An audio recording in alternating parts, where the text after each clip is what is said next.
Hello guys, welcome आपको काली Linux और ethical hacking के इस बिगिनर टू मास्टर ट्यूटोरियल में। सो गाइस, आज की इस वीडियो में हम लाइनक्स की बेसिक कमांड्स को स्टडी करेंगे। और गाइस, आज की ये वीडियो हमारी काली लाइनक्स और एथिकल हैकिंग सीरीज की सबसे ज़्यादा इंपॉर्टेंट वीडियो रहने वाली है। अब गाइस, हैकिंग करते दौरान हम जितनी भी एक्टिविटीज़ करते हैं उनमें से 90% एक्टिविटीज़ हम अपने टर्मिनल में ही करते हैं। और टर्मिनल में कोई भी काम करने के लिए हम कमांड को एंटर करते हैं। सो इसलिए एथिकल हैकिंग में हमें बेसिक लाइनक्स कमांड लाजमी से स्टडी करनी पड़ेंगी। सो इसलिए गाइस, आज की इस वीडियो में लाइनक्स में जितनी भी बेसिक कमांड्स यूज़ की जाती हैं हम उन तमाम कमांड्स को मास्टर करेंगे। और वो तमाम स्टूडेंट्स जो कि एथिकल हैकिंग को सीखने की जर्नी स्टार्ट कर रहे हैं उनके लिए ये वीडियो सबसे ज़्यादा इंपॉर्टेंट रहने वाली है। इस वीडियो में लाइनक्स में यूज़ होने वाली हर बेसिक कमांड को हम स्टडी करने वाले हैं। और अगर आज आप ये वीडियो एंड तक देखते हैं तो आप लाइनक्स के मास्टर बन जाएंगे। सो गाइस, यहाँ पर मैं काली लाइनक्स का यूज़ करने वाला हूँ जिससे कि मैंने वर्चुअल बॉक्स में इंस्टॉल कर रखा है। अब अगर आपको ये आइडिया नहीं है कि काली लाइनक्स क्या है और इसे वर्चुअल बॉक्स में किस तरह से इंस्टॉल करते हैं तो आप मेरी इस वीडियो को लाजमी से चेकआउट कर लें। और अगर चलिए सो गाइस स्टार्ट करते हैं। सो गाइस, यहाँ पर फर्स्ट ऑफ ऑल हम कुछ बेसिक चीज़ों को देखेंगे, जैसे कि एक कमांड क्या चीज़ होती है और टर्मिनल क्या होता है। तो यहाँ अगर कमांड की बात करें तो गाइस, कमांड कंप्यूटर को दी जाने वाली एक ऐसी इंस्ट्रक्शन होती है जो कि कोई स्पेसिफिक टास्क परफॉर्म करती है। फॉर एग्जांपल, मुझे एक न्यू डायरेक्टरी क्रिएट करनी है, एक न्यू फोल्डर बनाना है, तो मैं एक स्पेसिफिक कमांड दूंगा और जैसे ही वो कमांड रन होगी तो मेरा न्यू फोल्डर बन जाएगा। इसी तरह से अगर मुझे कोई फोल्डर डिलीट करना है तो उसके लिए भी मैं कंप्यूटर को एक इंस्ट्रक्शन दूंगा, यानी कि एक कमांड दूंगा, और जैसे ही वो इंस्ट्रक्शन रन होगी तो वो फोल्डर डिलीट हो जाएगा। सो गाइस, सिंपली कमांड एक ऐसी इंस्ट्रक्शन है जो कि हम कंप्यूटर को देते हैं कि वो कोई स्पेसिफिक टास्क परफॉर्म करे। इसी तरह से अगर टर्मिनल की बात करें तो टर्मिनल एक ऐसा प्रोग्राम या एक ऐसा इंटरफेस होता है जिसमें कि हम अपनी कमांड को एंटर करते हैं और टर्मिनल से ही हमारी वो कमांड रन होती है और हमारा एक्शन परफॉर्म हो जाता है। गाइस, सिंपल वर्ड्स में हम जितनी भी कमांड्स एंटर करते हैं वो टर्मिनल एप्लीकेशन का यूज़ करते हुए एंटर की जाती हैं। अभी हम जब चीज़ों को प्रैक्टिकली देखेंगे तो आप बेहतर तरीके से हर चीज़ समझ जाएंगे। सो चलिए गाइस, अब अपने सिस्टम की स्क्रीन पर चलते हैं। सो गाइस, मैं अपने सिस्टम की स्क्रीन के ऊपर आ चुका हूँ। यहाँ मेरा काली लाइनक्स ओपन है। सो यहाँ मैंने टर्मिनल को ओपन कर लिया है। अब गाइस, हैकिंग में हमारा 90% काम हमारे टर्मिनल पर ही होता है, तो हमें स्पेशली अपने टर्मिनल पर ग्रिप करनी पड़ेगी और टर्मिनल में रन होने वाली हर कमांड का हमें बेहतर तरीके से आइडिया होना चाहिए। सो यहाँ मैंने अपने टर्मिनल को ज़रा जूम इन कर लिया है ताकि आपको मेरी स्क्रीन प्रॉपरली नज़र आए। अब गाइस, अगर आप मेरे काली के टर्मिनल के टॉप पर देखें तो यहाँ पर मुझे दो नेम शो हो रहे हैं, पहला अमोन और दूसरा काली। तो यहाँ पर ये जो अमोन है ये मेरा यूज़र है जो कि काली लाइनक्स को इंस्टॉल करते टाइम मैंने सेट किया था। इसके अलावा ये जो @काली है ये मेरी लाइनक्स का नेम है या फिर मेरी मशीन का नेम है। तो टर्मिनल के टॉप पे ये दोनों वर्ड्स मेरे यूज़र और मेरे मशीन नेम को रिप्रेजेंट कर रहे हैं। बट लेट्स सपोज अगर मेरे टर्मिनल में मेरा यूज़र नेम और मेरा मशीन नेम शो नहीं हो रहा है तो इन्हें देखने के लिए हम कुछ कमांड्स का यूज़ करते हैं। जैसा कि अगर मुझे मेरा यूज़र नेम देखना है तो यहाँ पर मैं who am I की कमांड दूंगा। तो यहाँ मैंने जैसे ही ये कमांड देकर एंटर हिट किया, आप यहाँ पर देख सकते हैं मुझे मेरा यूज़र नेम अमोन शो हो चुका है। सो गाइस, इस तरह से आप लाइनक्स में अपना यूज़र नेम चेक कर सकते हैं। इसी तरह से अगर आपने अपना मशीन नेम चेक करना हो तो यहाँ हम होस्ट नेम की कमांड देंगे। अब मशीन नेम को होस्ट नेम भी कहा जाता है। तो यहाँ पर जैसे ही मैं होस्ट नेम लिखकर एंटर हिट करूँगा तो मेरा जो होस्ट नेम है वो मेरे सामने आ जाएगा। सो यहाँ पर आप चेक कर सकते हैं कि मेरा जो होस्ट नेम है वो काली है। सो गाइस, इन कमांड्स का यूज़ करके आप अपना यूज़र नेम और अपना होस्ट नेम यानी कि मशीन नेम चेक कर सकते हैं। इसी तरह से गाइस, अगर आपको आपके कर्नल की इंफॉर्मेशन चाहिए तो इसके लिए आप uname की कमांड का यूज़ कर सकते हैं। सो आप जैसे ही uname लिखकर एंटर हिट करेंगे सो आपके सामने आपका कर्नल आ जाएगा। सो यहाँ पर मैं लाइनक्स कर्नल का यूज़ कर रहा हूँ। अब गाइस, यहाँ पर एक सवाल पैदा होता है कि हम लाइनक्स में कर्नल को चेक ही क्यों करते हैं। सो गाइस, कर्नल एक ऑपरेटिंग सिस्टम का सबसे इम्पॉर्टेंट कंपोनेंट होता है और कर्नल ही हमारे कंप्यूटर और उसके हार्डवेयर को मैनेज करता है। तो हम एक मशीन के कर्नल की स्पेसिफिकेशंस को इसीलिए चेक करते हैं ताकि हम उस कर्नल की कंपैटिबिलिटी का अंदाज़ा लगा सकें कि क्या वो हमारे सॉफ्टवेयर और ड्राइवर्स के लिए कंपैटिबल है भी या नहीं, और क्या हमारा कर्नल अप टू डेट है भी या नहीं, और क्या हमारा कर्नल सिक्योर है। तो इन्हीं सब रीजंस के चलते हुए हम कर्नल के वर्जन को चेक करते हैं। इसी तरह से अगर मुझे मेरे कर्नल की फर्दर इंफॉर्मेशन चाहिए तो इसके लिए यहाँ पर मैं सेम कमांड यूनेम का ही यूज़ करूँगा, बट उसके साथ एक एक्स्ट्रा प्लगइन या फिर एक एक्स्ट्रा एक्सटेंशन ऐड कर दूँगा, जैसे कि यूनेम -r। पहले मैंने कर्नल का नेम चेक किया था, जबकि अब मैं कर्नल का वर्जन भी चेक करना चाह रहा हूँ। सो इसलिए अब की बार मैंने यूनेम के साथ -r का भी यूज़ किया है। सो यहाँ पर आप चेक कर सकते हैं कि यहाँ पर कर्नल का वर्जन, इसके साथ कर्नल का नेम और कर्नल का मॉडल AMD 64 मेरे सामने आ चुका है। इसी तरह से गाइज अगर मुझे मेरे कर्नल की फर्दर इंफॉर्मेशन चाहिए तो मैं अगेन से यूनेम की कमांड एंटर करूँगा, बट मैं अब की बार एक्सटेंशन को चेंज करूँगा। तो यहाँ पर अब मैंने -a का यूज़ किया है। सो गाइज यहाँ पर आपने चेक किया कि जस्ट यूनेम के आगे -a यानी कि ऑल लगाने से मेरे सामने कर्नल की ऑल इंफॉर्मेशन शो हो चुकी है। यहाँ पर कर्नल का वर्जन, उसका नेम, उसका मॉडल, उसकी डेट, हर चीज़ यहाँ पर शो हो रही है। सो गाइज यहाँ पर आपने चेक किया कि हमने एक ही कमांड को जो कि कर्नल की इंफॉर्मेशन बताती थी उसे डिफरेंट वेज से यूज़ किया है। सो यहाँ पर आप अपने वर्क के अकॉर्डिंगली अपनी कमांड को सिलेक्ट कर सकते हैं। अगर आपको कर्नल की जस्ट मॉडल चाहिए तो यहाँ पर आप यूनेम -r का यूज़ कर सकते हैं। इसके अलावा अगर आपको कर्नल की ऑल इंफॉर्मेशन चाहिए तो आप यूनेम -a की कमांड का यूज़ कर सकते हैं। अभी आगे चलकर हमें लाइनक्स में ऐसी बहुत सी कमांड्स देखने को मिलेंगी जिन्हें हम डिफरेंट वेज से यूज़ करेंगे। सो अभी के लिए यहाँ पर मैं क्लियर कमांड देकर स्क्रीन को क्लियर कर लेता हूँ। गाइज जब भी आपने अपने टर्मिनल में बहुत सारी एक्टिविटीज़ परफॉर्म की हो और बहुत सारे एक्शंस किए हों और आप उन तमाम एक्शंस को एक बार रिमूव करना चाह रहे हों तो आप इजीली क्लियर कमांड देकर अपनी स्क्रीन को क्लियर कर सकते हैं। अब गाइज जब भी आप काली को इंस्टॉल करते हैं तो आप एक यूज़र नेम और एक पासवर्ड को सेट करते हैं। सो अब हम ये जानते हैं कि हम टर्मिनल का यूज़ करते हुए किस तरह से अपने काली के पासवर्ड को चेंज कर सकते हैं।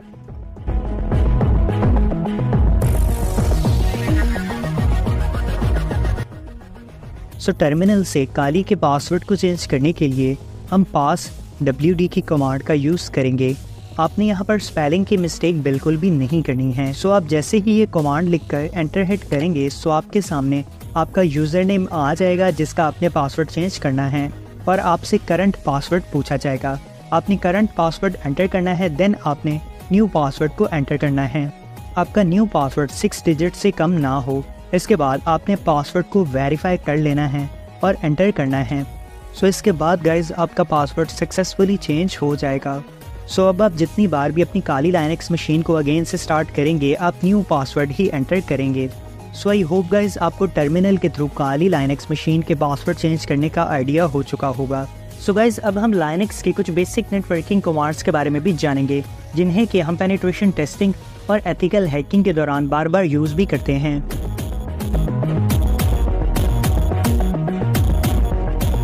अब गाइज यहाँ पर हमारे पास नेटवर्किंग में फर्स्ट कमांड है ifconfig। अब ये कमांड नेटवर्क के इंटरफेस की तमाम इंफॉर्मेशन प्रोवाइड करती है, जैसे कि आपके नेटवर्क इंटरफेस का नाम क्या है, उसकी IP क्या है, उसका मैक एड्रेस क्या है। इसी तरह से फर्दर आपके नेटवर्क के ब्रॉडकास्ट एड्रेस, इसके अलावा नेटमार्क्स, मैक्सिमम ट्रांसमिशन यूनिट, इसके साथ साथ आपके RX और TX के रिसीवर और सेंडर पैकेट्स। तो यहाँ पर आप चेक कर सकते हैं कि कितनी सारी इन्फॉर्मेशन जस्ट इस ifconfig कमांड ने हमें दे दी है। यहाँ पर हमारी IP ये रहा, हमारा मैक एड्रेस। तो गाइस जब भी आपको आपके नेटवर्क इंटरफेस की इन्फॉर्मेशन चाहिए होगी, आपको आपकी IP का पता नहीं होगा और पता लगाना होगा, या फिर आपको आपके मैक एड्रेस का पता लगाना होगा या नेट मार्क्स का पता लगाना होगा, तो आप जस्ट ifconfig की कमांड एंटर कर ये तमाम इन्फॉर्मेशन हासिल कर सकते हैं। अब गाइज अगर लाइनक्स की बात करें तो लाइनक्स में तो आप ifconfig कमांड का यूज़ कर सकते हैं, जबकि विंडोज़ में जब भी आपने अपने नेटवर्क इंटरफेस की इंफॉर्मेशन को हासिल करना है तो आप ipconfig की कमांड का यूज़ करेंगे। यहाँ पर विंडो के cmdn के कमांड प्रॉम्प्ट में ifconfig की कमांड वर्क नहीं करेगी। इसके लिए आपको ipconfig की कमांड का यूज़ ही करना पड़ेगा। अब गाइज ifconfig की कमांड के बिल्कुल नीचे पहले आपको ETHO यानी कि ईथरनेट इंटरफेस की तमाम इंफॉर्मेशन दी जा रही है, जबकि उसी के बिल्कुल नीचे LO यानी कि लूपबैक इंटरफेस की इंफॉर्मेशन दी जा रही है। अब ये जो लूपबैक है ये वर्चुअली नेटवर्क इंटरफेस है, तो आपने इन दोनों को लेकर ज़्यादा कंफ्यूज नहीं होना है। ये दोनों इंफॉर्मेशन ही आपके नेटवर्क के इंटरफेस की इंफॉर्मेशन है। और ये जो IP 10.0.2.15 है ये आपकी मशीन की IP है और इसी के बिल्कुल आगे आपको नेट मास्क शो हो रहा है। तो ये जब हम फर्दर आगे चलकर एथिकल हैकिंग को स्टडी करेंगे देन हम इन तमाम चीज़ों के बारे में जानेंगे। तो अभी के लिए आपने इन तमाम चीज़ों को लेकर बिल्कुल भी कंफ्यूज नहीं होना है। आगे चलकर जब हम प्रैक्टिकली इन तमाम चीज़ों का यूज़ करेंगे तो आपको बेहतर तरीके से हर चीज़ का आइडिया हो जाएगा। अभी के लिए जस्ट आप इतना याद रखें कि ifconfig कमांड हमें हमारी IP और हमारा MAC एड्रेस शो करती है। अब गाइज हम ये जान लेते हैं कि अगर हमें ये चेक करना हो कि हमारे टर्मिनल में इंटरनेट चल रहा है या नहीं तो हम ये किस तरह से चेक कर सकते हैं। वैसे तो नॉर्मली जब हमें इंटरनेट कनेक्शन को चेक करना होता है तो हम कोई सी भी एप्लीकेशन जैसे यूट्यूब ओपन कर लेते हैं या फिर अपना गूगल क्रोम ओपन कर ये चेक करते हैं कि क्या हमारा इंटरनेट चल रहा है या नहीं। बट अगर हमें CLI यानी कि कमांड लाइन इंटरफेस पे टर्मिनल में ये चेक करना हो कि हमारा इंटरनेट चल रहा है या नहीं तो हम ये किस तरह से कर सकते हैं। सो गाइज इसके लिए हम पिंग कमांड का यूज़ करते हैं। पिंग लिखने के बाद हम गूगल के DNS सर्वर की IP देते हैं जो है 8.8.8.8 और ये कमांड देने के बाद अगर तो रिस्पांस आना स्टार्ट हो जाए तो इसका मतलब ये है कि आपका इंटरनेट कनेक्शन चल रहा है। और अगर सेशन डाई हो या फिर कोई भी रिस्पांस ना आए तो इसका ये मतलब है कि आपके टर्मिनल में इंटरनेट कनेक्शन नहीं चल रहा है। सो गाइज इस तरह से आप टर्मिनल में ये चेक कर सकते हैं कि आपका इंटरनेट कनेक्शन एनेबल है या नहीं। अब अगर आपको इसे स्टॉप करना है तो आप Ctrl+C लिखकर इसे स्टॉप कर सकते हैं। सो यहाँ पर हमारे सामने तमाम डिटेल्स आ चुकी है कि कितने पैकेट ट्रांसमिटेड हुए हैं, कितने पैकेट रिसीव हुए हैं और कितने पैकेट लॉस हुए हैं, यहाँ तक कि हमें टाइम भी शो हो रहा है। तो जस्ट गाइज आप अपने टर्मिनल में ये पिंग की कमांड देकर सिंपली अपने इंटरनेट कनेक्शन को चेक कर सकते हैं। अब गाइज हम जब भी काली लाइनेक्स का यूज़ करते हुए एथिकल हैकिंग या पेनिट्रेशन टेस्टिंग करते हैं तो हमें हमेशा हमारे काली लाइनेक्स को अपडेट और अपग्रेड रखना पड़ता है ताकि हैकिंग करते दौरान हमें किसी किस्म का एरर फेस ना करना पड़े। सो चलिए अपनी स्क्रीन को क्लियर कर लेते हैं और जानते हैं कि किस तरह से हम अपने काली को अपडेट और अपग्रेड करते हैं।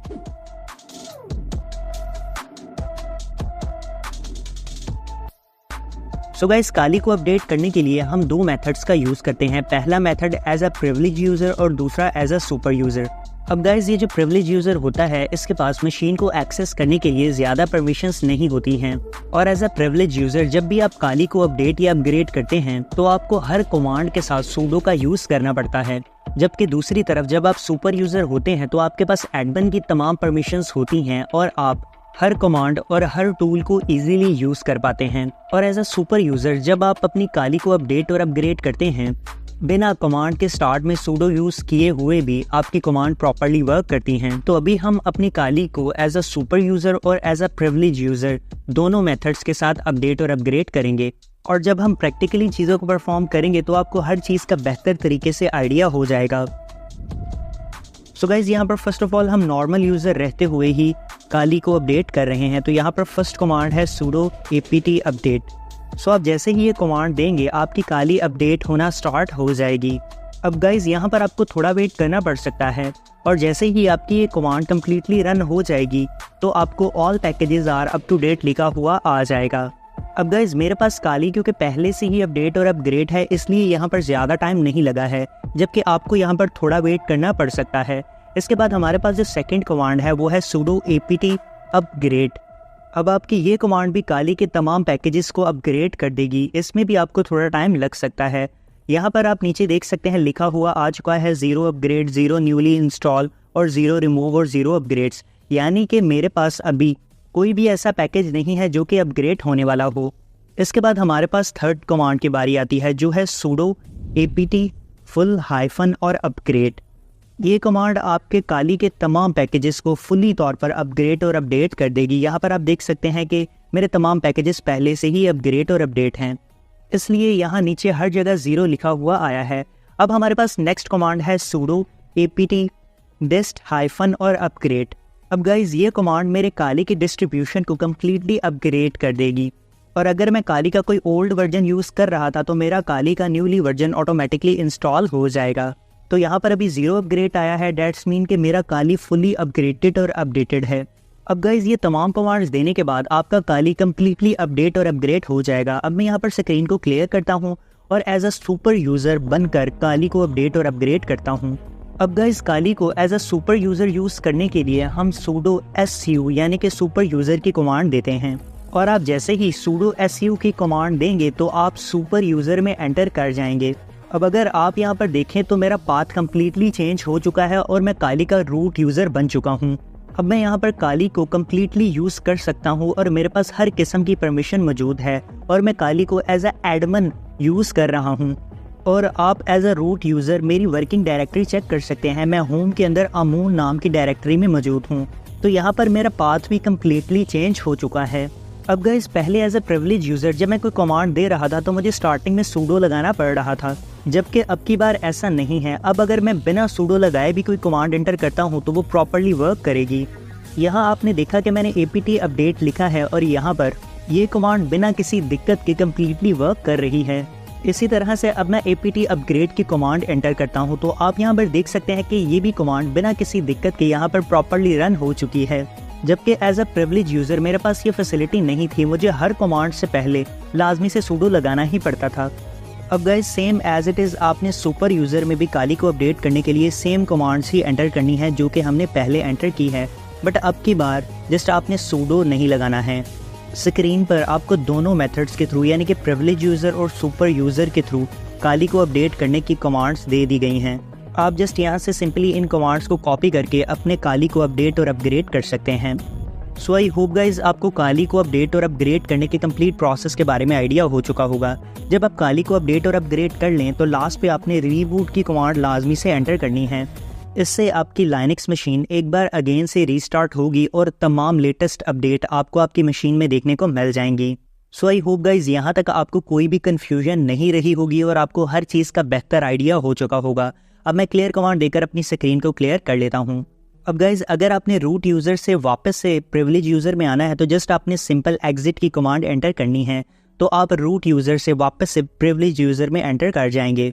सो आई होप आपको ये आइडिया हो चुका होगा कि आपने किस तरह से रूट यूज़र में एंटर करना है और किस तरह से रूट यूज़र से एग्जिट करना है। अब गाइज यहाँ पर एक सवाल पैदा होता है कि अगर सुपर यूज़र बन के काली को यूज़ करने से हमें ज़्यादा एक्सेस और परमिशन मिलती है तो देन हम प्रिविलेज यूज़र बनकर ही क्यों काली को यूज़ करें।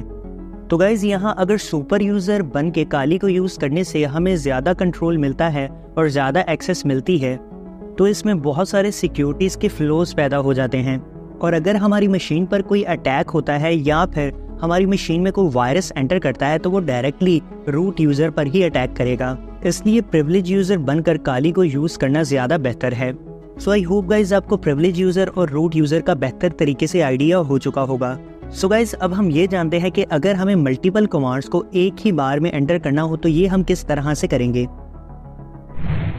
सो गाइज इस चीज़ को सीक्वेंस ऑफ कमांड्स कहा जाता है और इसमें 2 बार एंड साइन का यूज़ किया जाता है। सो इसे एक एग्जांपल के थ्रू समझते हैं। तो यहाँ पर मेरे पास मल्टीपल कमांड्स हैं।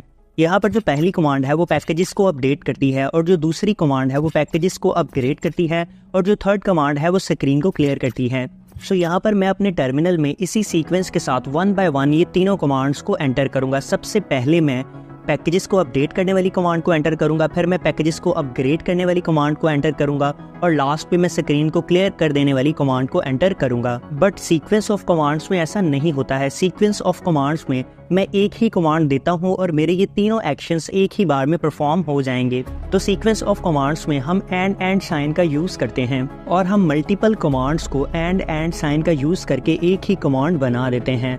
इसे एक एग्जाम्पल के थ्रू समझते हैं। तो यहाँ पर सीक्वेंस ऑफ कमांड्स का यूज़ करने के लिए मैं सबसे पहले पहली कमांड को एंटर करूँगा, उसके बाद सीक्वेंस बनाने के लिए मैं एंड साइन का यूज़ करूँगा और दूसरी कमांड को एंटर कर दूँगा। इसके बाद मैं अगेन से एंड साइन का यूज़ करूँगा और थर्ड कमांड को एंटर कर दूँगा। तो इस तरह से ये तीनों कमांड्स एक ही कमांड में कन्वर्ट हो गई हैं और इनका एक सीक्वेंस बन चुका है। सो गाइज इस तरह से आप मल्टीपल कमांड्स का सीक्वेंस बनाकर उसे एक ही कमांड में कन्वर्ट कर सकते हैं। जस्ट आपने हर कमांड को जोड़ने के लिए एंड साइन का यूज़ करना है। सो इसे अपने टर्मिनल में प्रैक्टिकली भी समझ लेते हैं।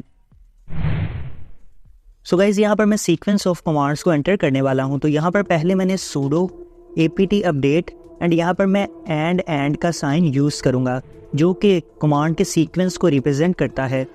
इसके बाद मैं वो कमांड एंटर करूँगा जो कि मैंने इसके बाद रन करवानी है, जैसे कि apt अपग्रेड। तो अब अगर मैं एंटर करूँगा तो ये दोनों कमांड एक साथ रन होंगी। सो इस तरह से आप सीक्वेंस ऑफ कमांड्स को एक साथ रन कर सकते हैं। जस्ट आपने ये एंड का साइन यूज़ करना है और आगे कमांड एंटर करते चले जाना है, तो आपकी जो कमांड है वो सीक्वेंस के साथ रन होना स्टार्ट हो जाएंगी। यहाँ पर आपने देखा कि मैंने 2 कमांड्स को एक साथ रन किया है। सो आई होप आपको सीक्वेंस ऑफ कमांड्स का भी आइडिया हो चुका होगा। सो ऑलराइट गाइज, अब मैं यहाँ पर क्लियर कमांड देकर अपनी स्क्रीन को क्लियर कर लूँगा और अब हम लाइनक्स की कुछ बेसिक कॉमन कमांड्स के बारे में जानेंगे।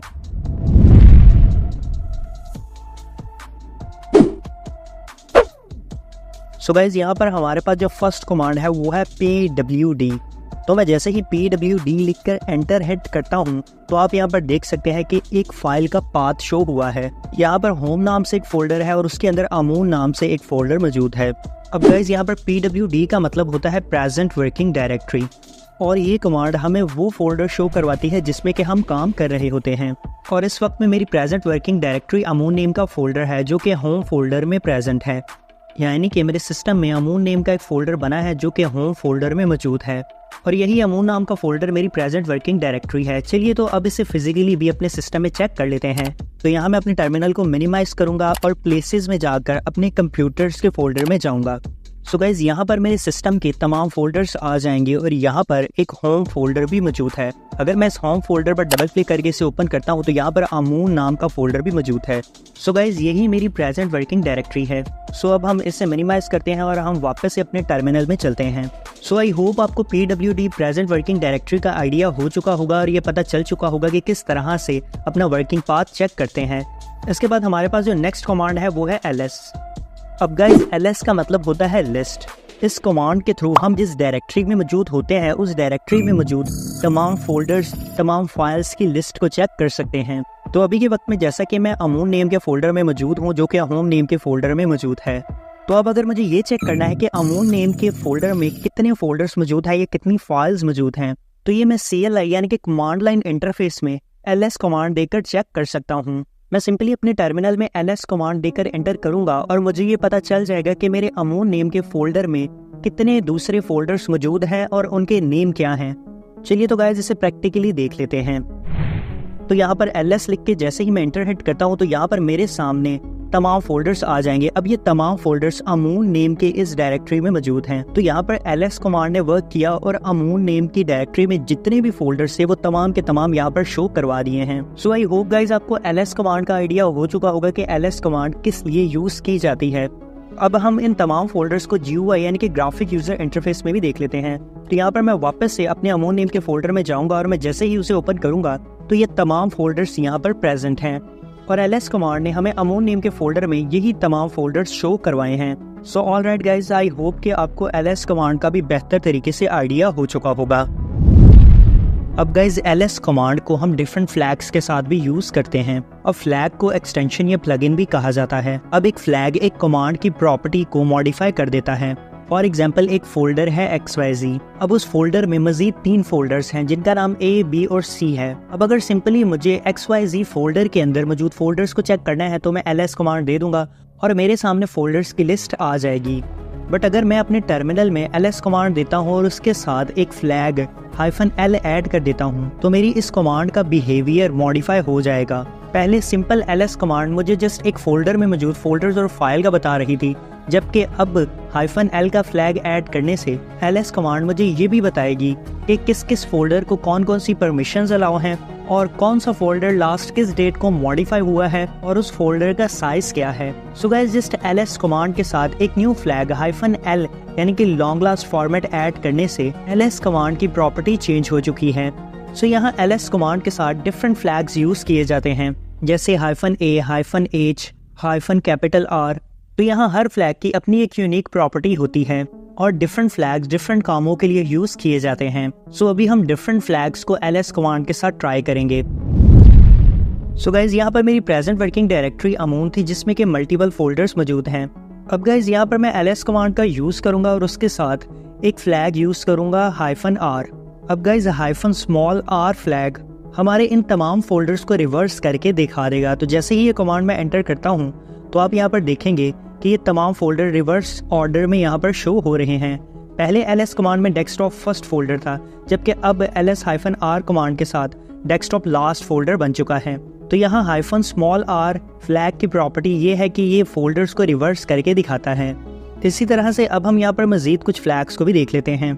सो यहाँ पर अब मैं ls कमांड के साथ -l फ्लैग का यूज़ करूँगा और मैं जैसे ही एंटर हिट करूँगा तो ये ls-l की कमांड ने वर्क किया और यहाँ पर फोल्डर लॉन्ग लिस्ट फॉर्मेट में आ चुके हैं।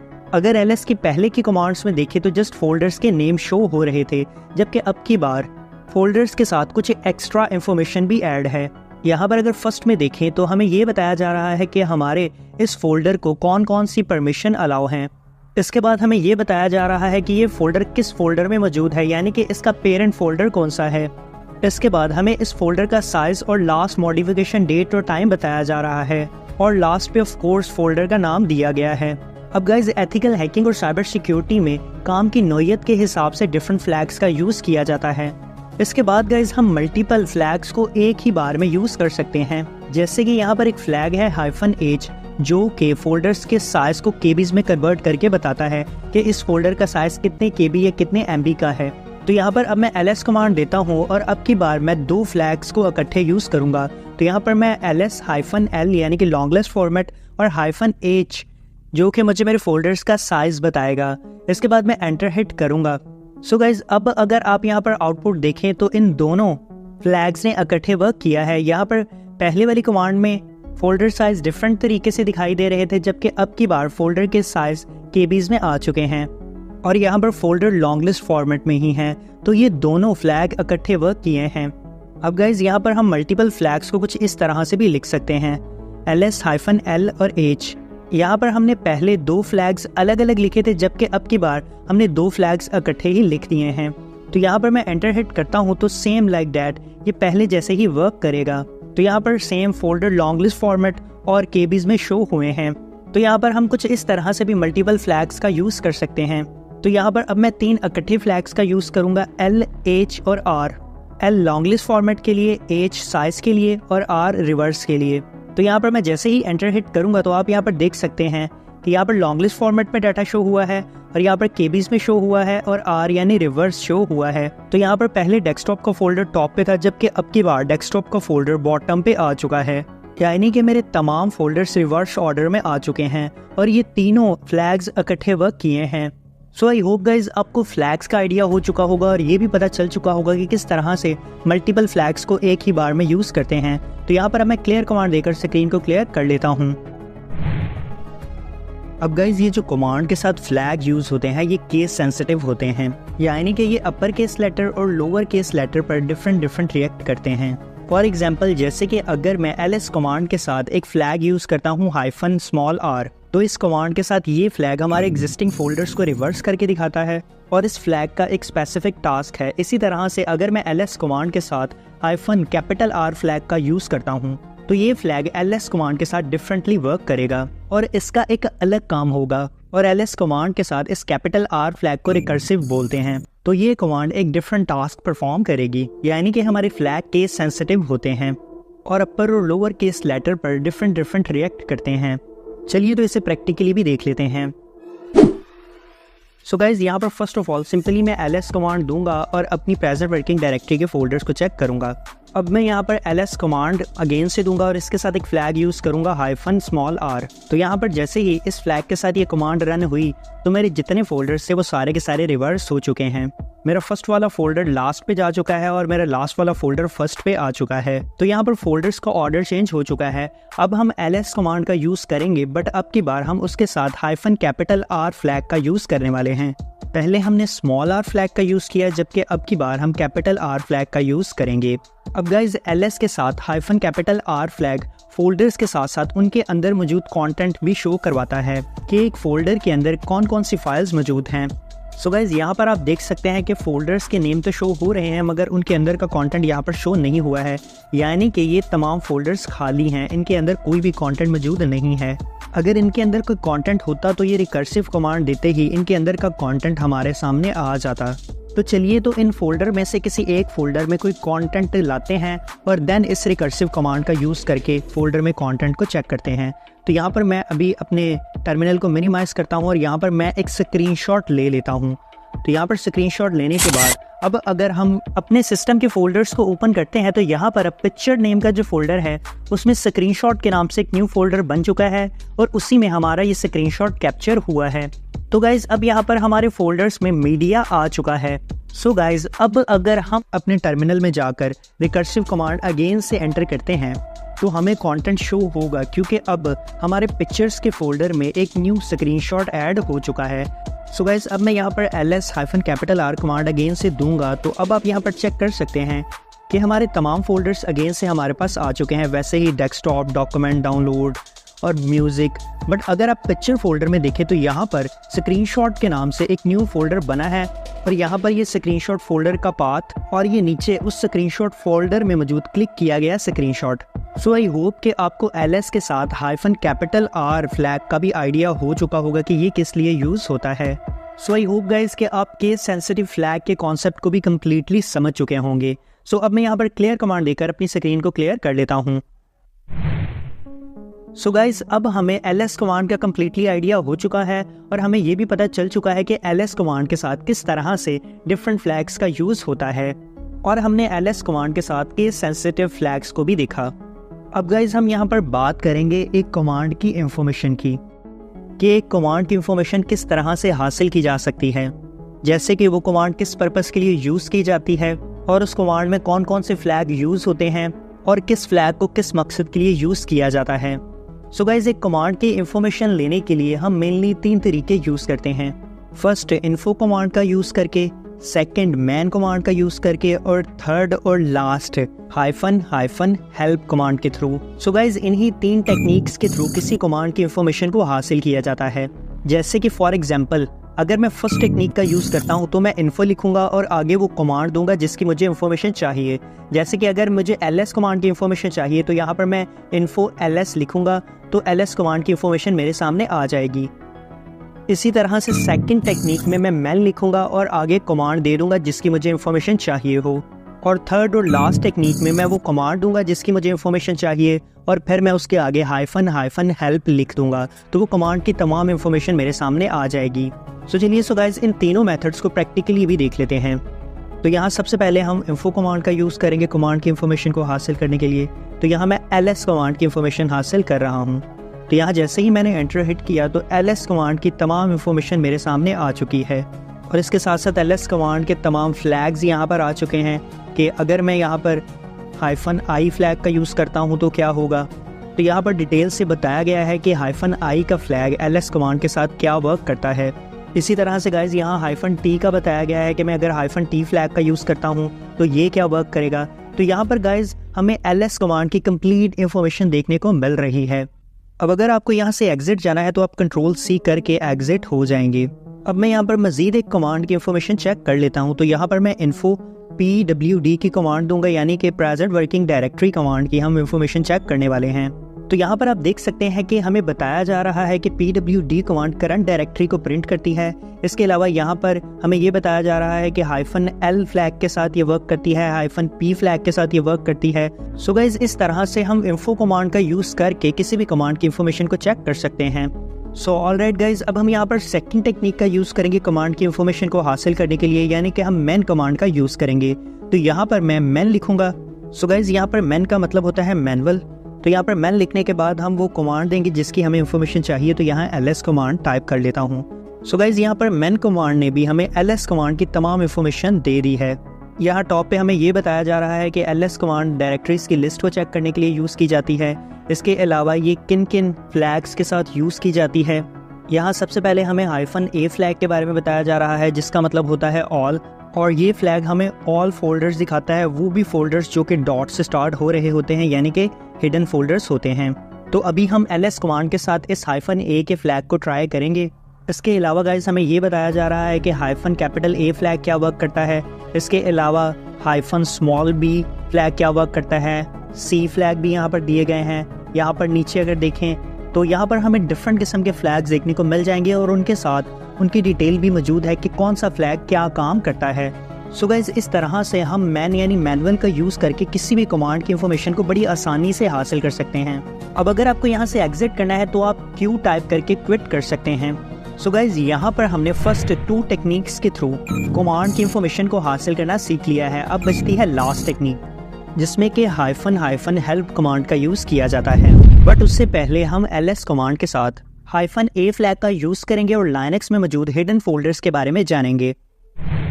सो गाइस, लाइनक्स में hidden folders co dot folders भी कहा जाता है और ये दोनों सेम ही चीज़ होते हैं। सो गाइस, लाइनक्स में जब भी कोई फोल्डर या फाइल क्रिएट की जाती है तो क्रिएट करते दौरान अगर फोल्डर या फाइल के नेम के आगे डॉट लगा दिया जाए तो वो फोल्डर या फाइल हाइड हो जाती है। अब उन हिडन फोल्डर्स को देखने के लिए ही हम ls के साथ -a फ्लैग का यूज़ करते हैं। सो चलिए गाइस, इसे प्रैक्टिकली देख लेते हैं। सो गाइस, यहाँ पर मैं अपने टर्मिनल में ls कमांड दूंगा और साथ -a का फ्लैग यूज़ करूँगा। इससे मेरे प्रेजेंट वर्किंग डायरेक्टरी में जितनी भी हिडन फाइल्स और फोल्डर्स होंगे वो मुझे शो हो जाएंगे। तो यहाँ पर कमांड देकर मैंने जैसे ही एंटर हिट किया तो यहाँ पर आप चेक कर सकते हैं कि मेरी प्रेजेंट वर्किंग डायरेक्टरी के वो नॉर्मल फोल्डर जैसे डेस्कटॉप, डॉक्यूमेंट, डाउनलोड और बाकी तमाम फोल्डर्स तो वैसे ही शो हो रहे हैं, मगर उनके साथ कुछ एक्स्ट्रा फोल्डर्स और एक्स्ट्रा फाइल्स भी शो हो रही हैं। और जितनी भी एक्स्ट्रा फाइल्स और एक्स्ट्रा फोल्डर शो हो रहे हैं उनके आगे डॉट लगा हुआ है।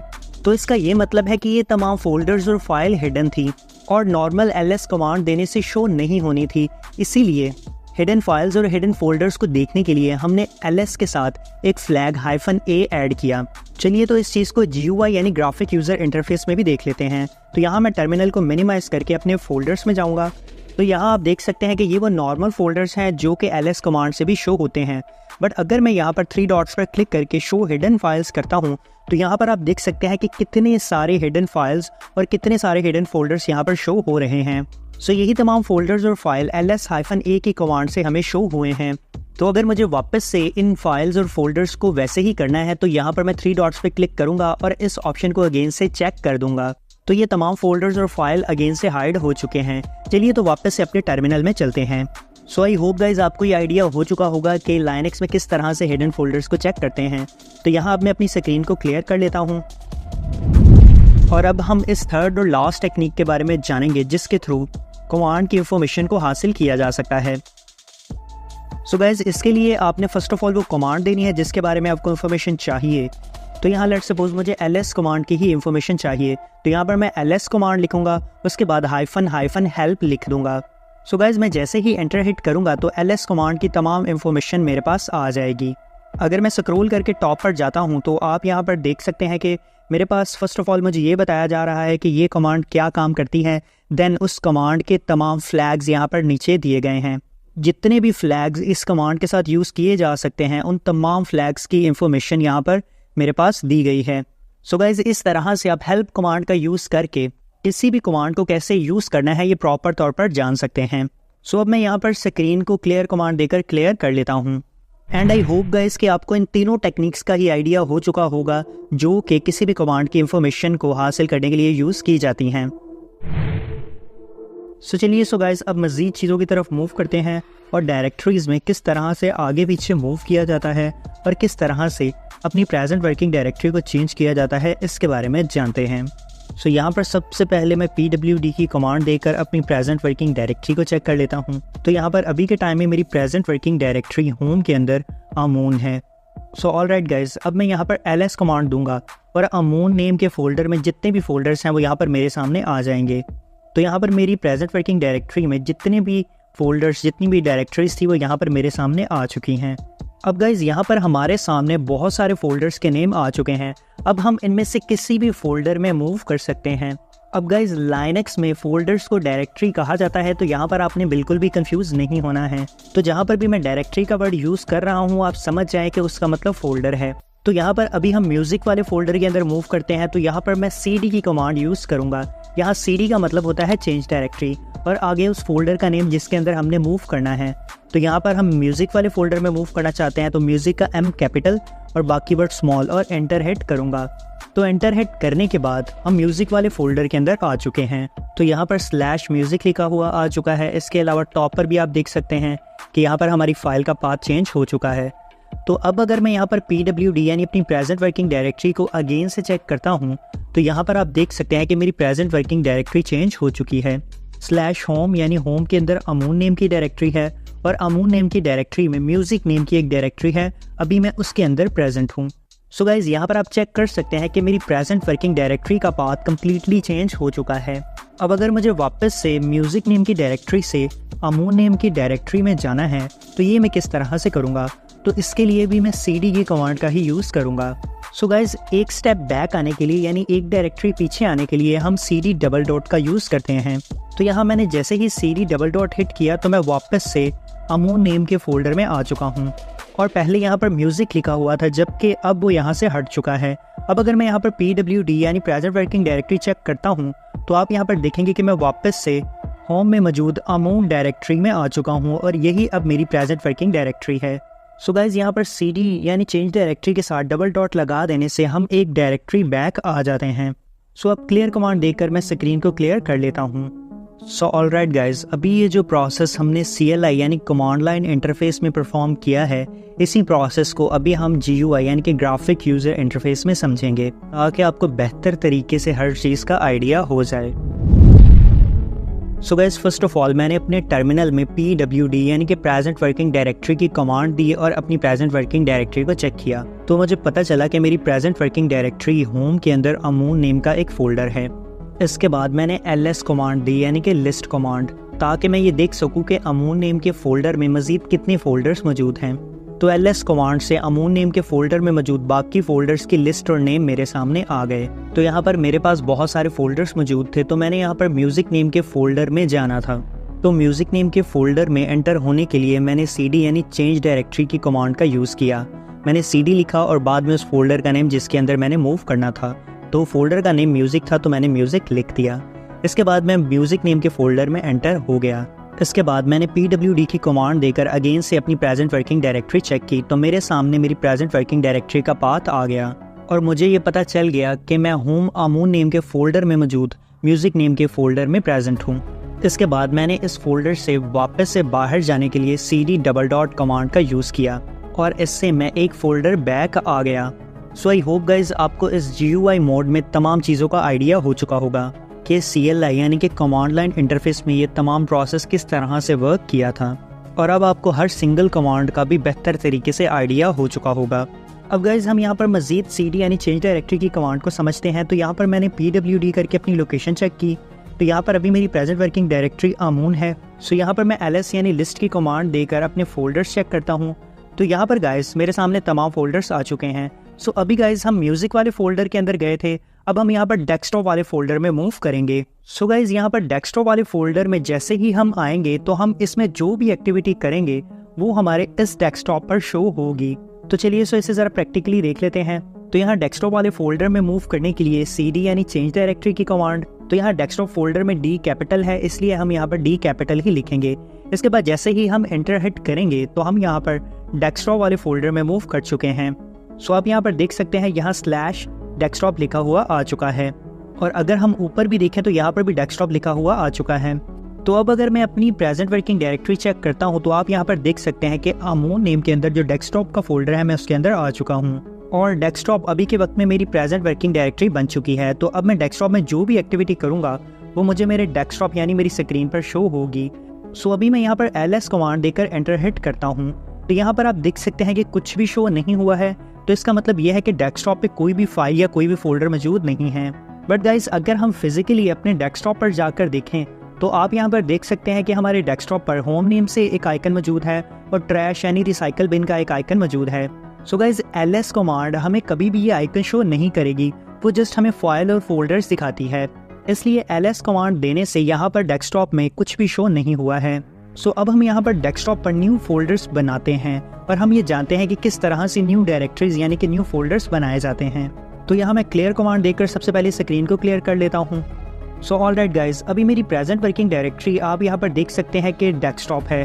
तो यहाँ पर अभी हम जो भी एक्टिविटी करेंगे वो हमारे डेस्कटॉप पर ही परफॉर्म होगी। तो यहाँ पर अब हम न्यू डायरेक्टरीज यानी कि न्यू फोल्डर्स बनाना सीखेंगे। तो न्यू फोल्डर बनाने के लिए हम mkdir यानी मेक डायरेक्टरी की कमांड देते हैं इसके बाद हम फोल्डर का एक नेम रखते हैं। तो इस तरह से हमारी डायरेक्टरी या हमारा फोल्डर बन जाता है।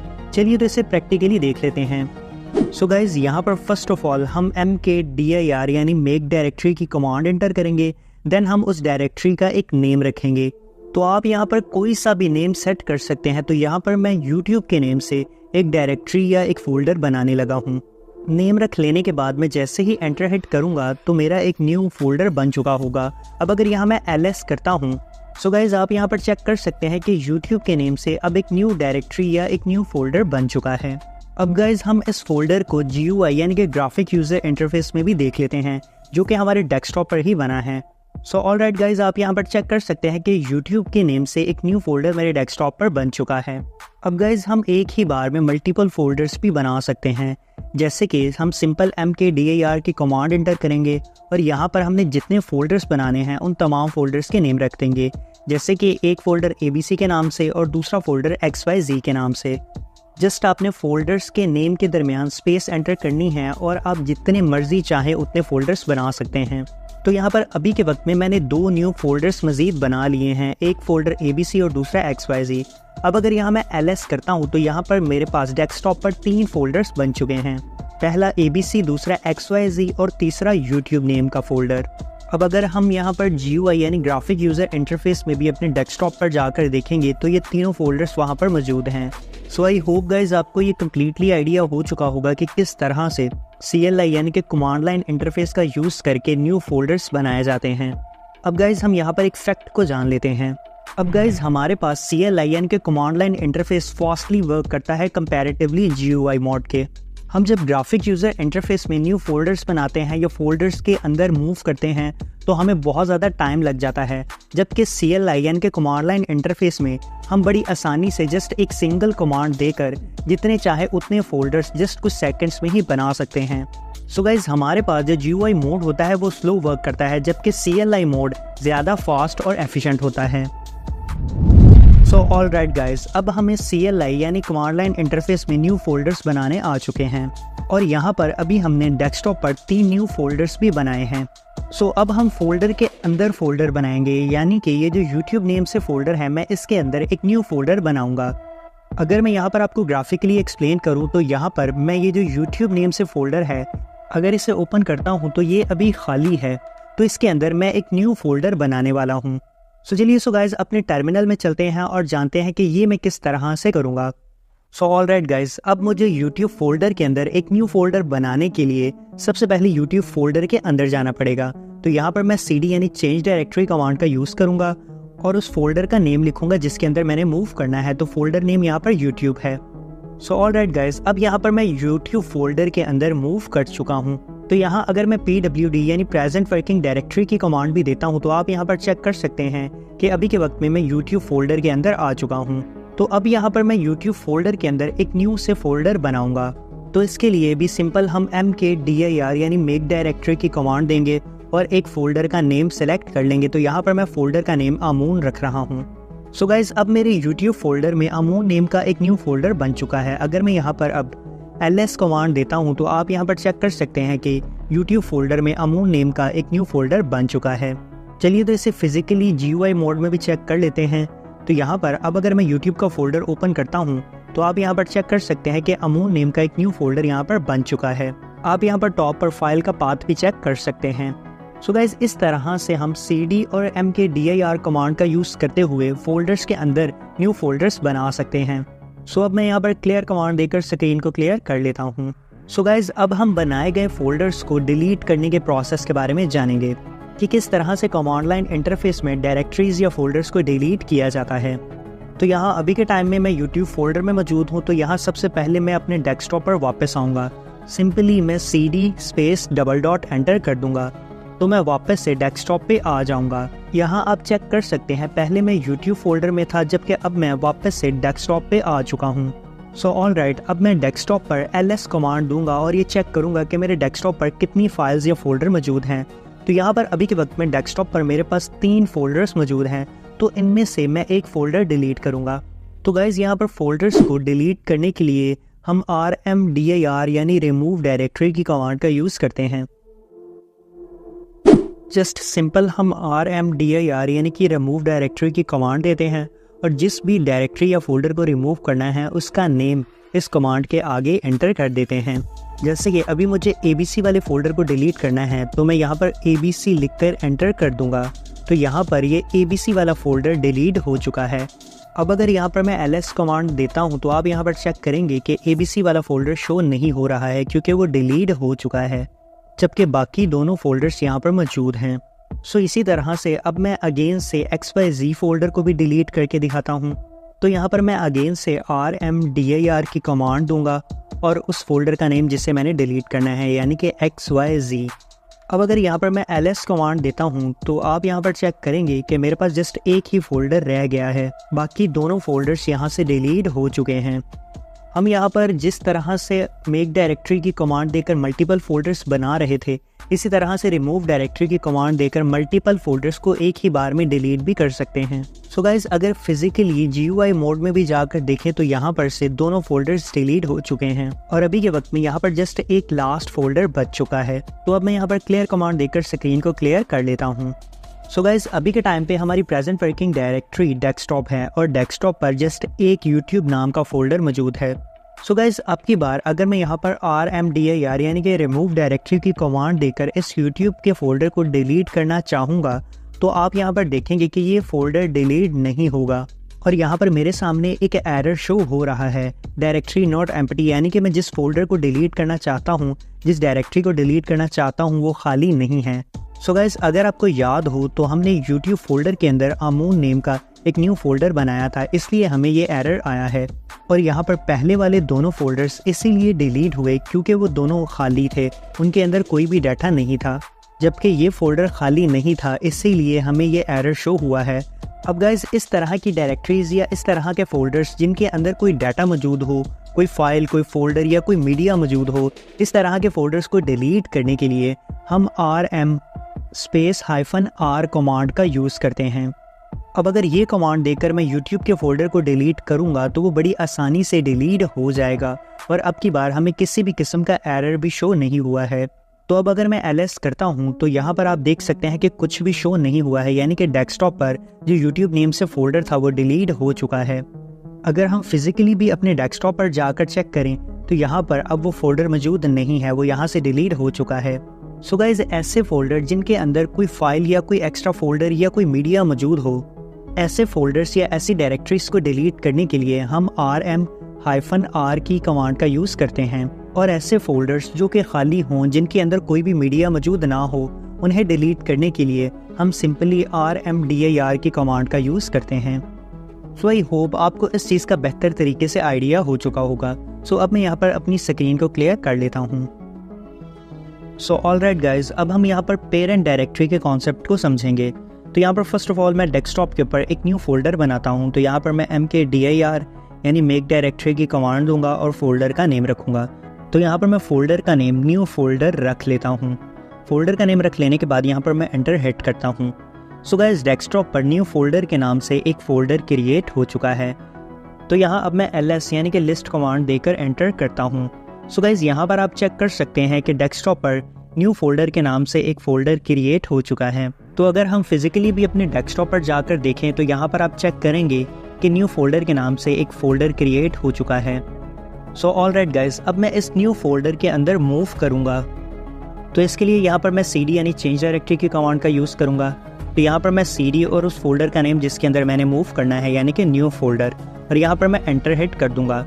सो गाइस, अब अगर यहाँ पर मैं PWD यानी प्रेजेंट वर्किंग डायरेक्टरी को चेक करता हूँ तो आप यहाँ पर देख सकते हैं कि मेरी प्रेजेंट वर्किंग डायरेक्टरी चेंज हो चुकी है और अभी मैं न्यू फोल्डर के अंदर मौजूद हूँ। तो अब मैं जो भी न्यू एक्टिविटी परफॉर्म करूँगा वो डेस्कटॉप पर मौजूद इसी न्यू फोल्डर के अंदर परफॉर्म होगी।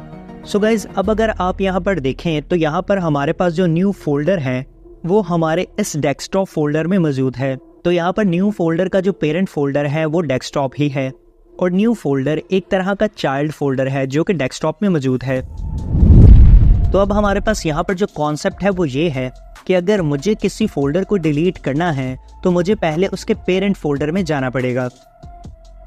जैसे कि अभी हमारे केस में अगर मुझे अब इस न्यू फोल्डर को डिलीट करना है तो मुझे इसके लिए पहले इसके पेरेंट फोल्डर यानी डेस्कटॉप पर जाना पड़ेगा। बट अभी आप देख सकते हैं कि मैं अभी डेस्कटॉप पर नहीं हूँ, न्यू फोल्डर के अंदर मौजूद हूँ। तो यहाँ अगर अभी मैं रिमूव डायरेक्टरी की कमांड देकर फोल्डर का नेम लिखता हूँ और इस फोल्डर को डिलीट करने की कोशिश करता हूँ, तो आप यहाँ पर देखेंगे कि मुझे एक एरर फेस करना पड़ेगा। सो गाइज यहाँ पर ये एरर मुझे इसलिए आया क्योंकि मैं फोल्डर के अंदर जाकर फोल्डर को डिलीट करने की कोशिश कर रहा था, जबकि एक फोल्डर को डिलीट करने के लिए उसकी पेरेंट डायरेक्टरी में होना लाजमी है। तो यहाँ पर जो न्यू फोल्डर की पेरेंट डायरेक्टरी है वो डेस्कटॉप है, तो पहले मुझे डेस्कटॉप पर जाना पड़ेगा।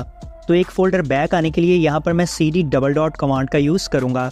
सो गाइस अब अगर यहाँ पर मैं pwd की कमांड देता हूँ और अपनी प्रेजेंट वर्किंग डायरेक्टरी को चेक करता हूँ, तो आप यहाँ पर देख सकते हैं कि अब मेरी प्रेजेंट वर्किंग डायरेक्टरी डेस्कटॉप है। और यहाँ अगर मैं ls की कमांड देता हूँ तो आप यहाँ पर चेक कर सकते हैं कि डेस्कटॉप के अंदर न्यू फोल्डर के नाम से एक फोल्डर मौजूद है। सो गाइज अब अगर मैं यहाँ पर rmdir यानी कि रिमूव डायरेक्टरी की कमांड देकर डायरेक्टरी को डिलीट करता हूँ तो डायरेक्टरी इजीली डिलीट हो जाएगी।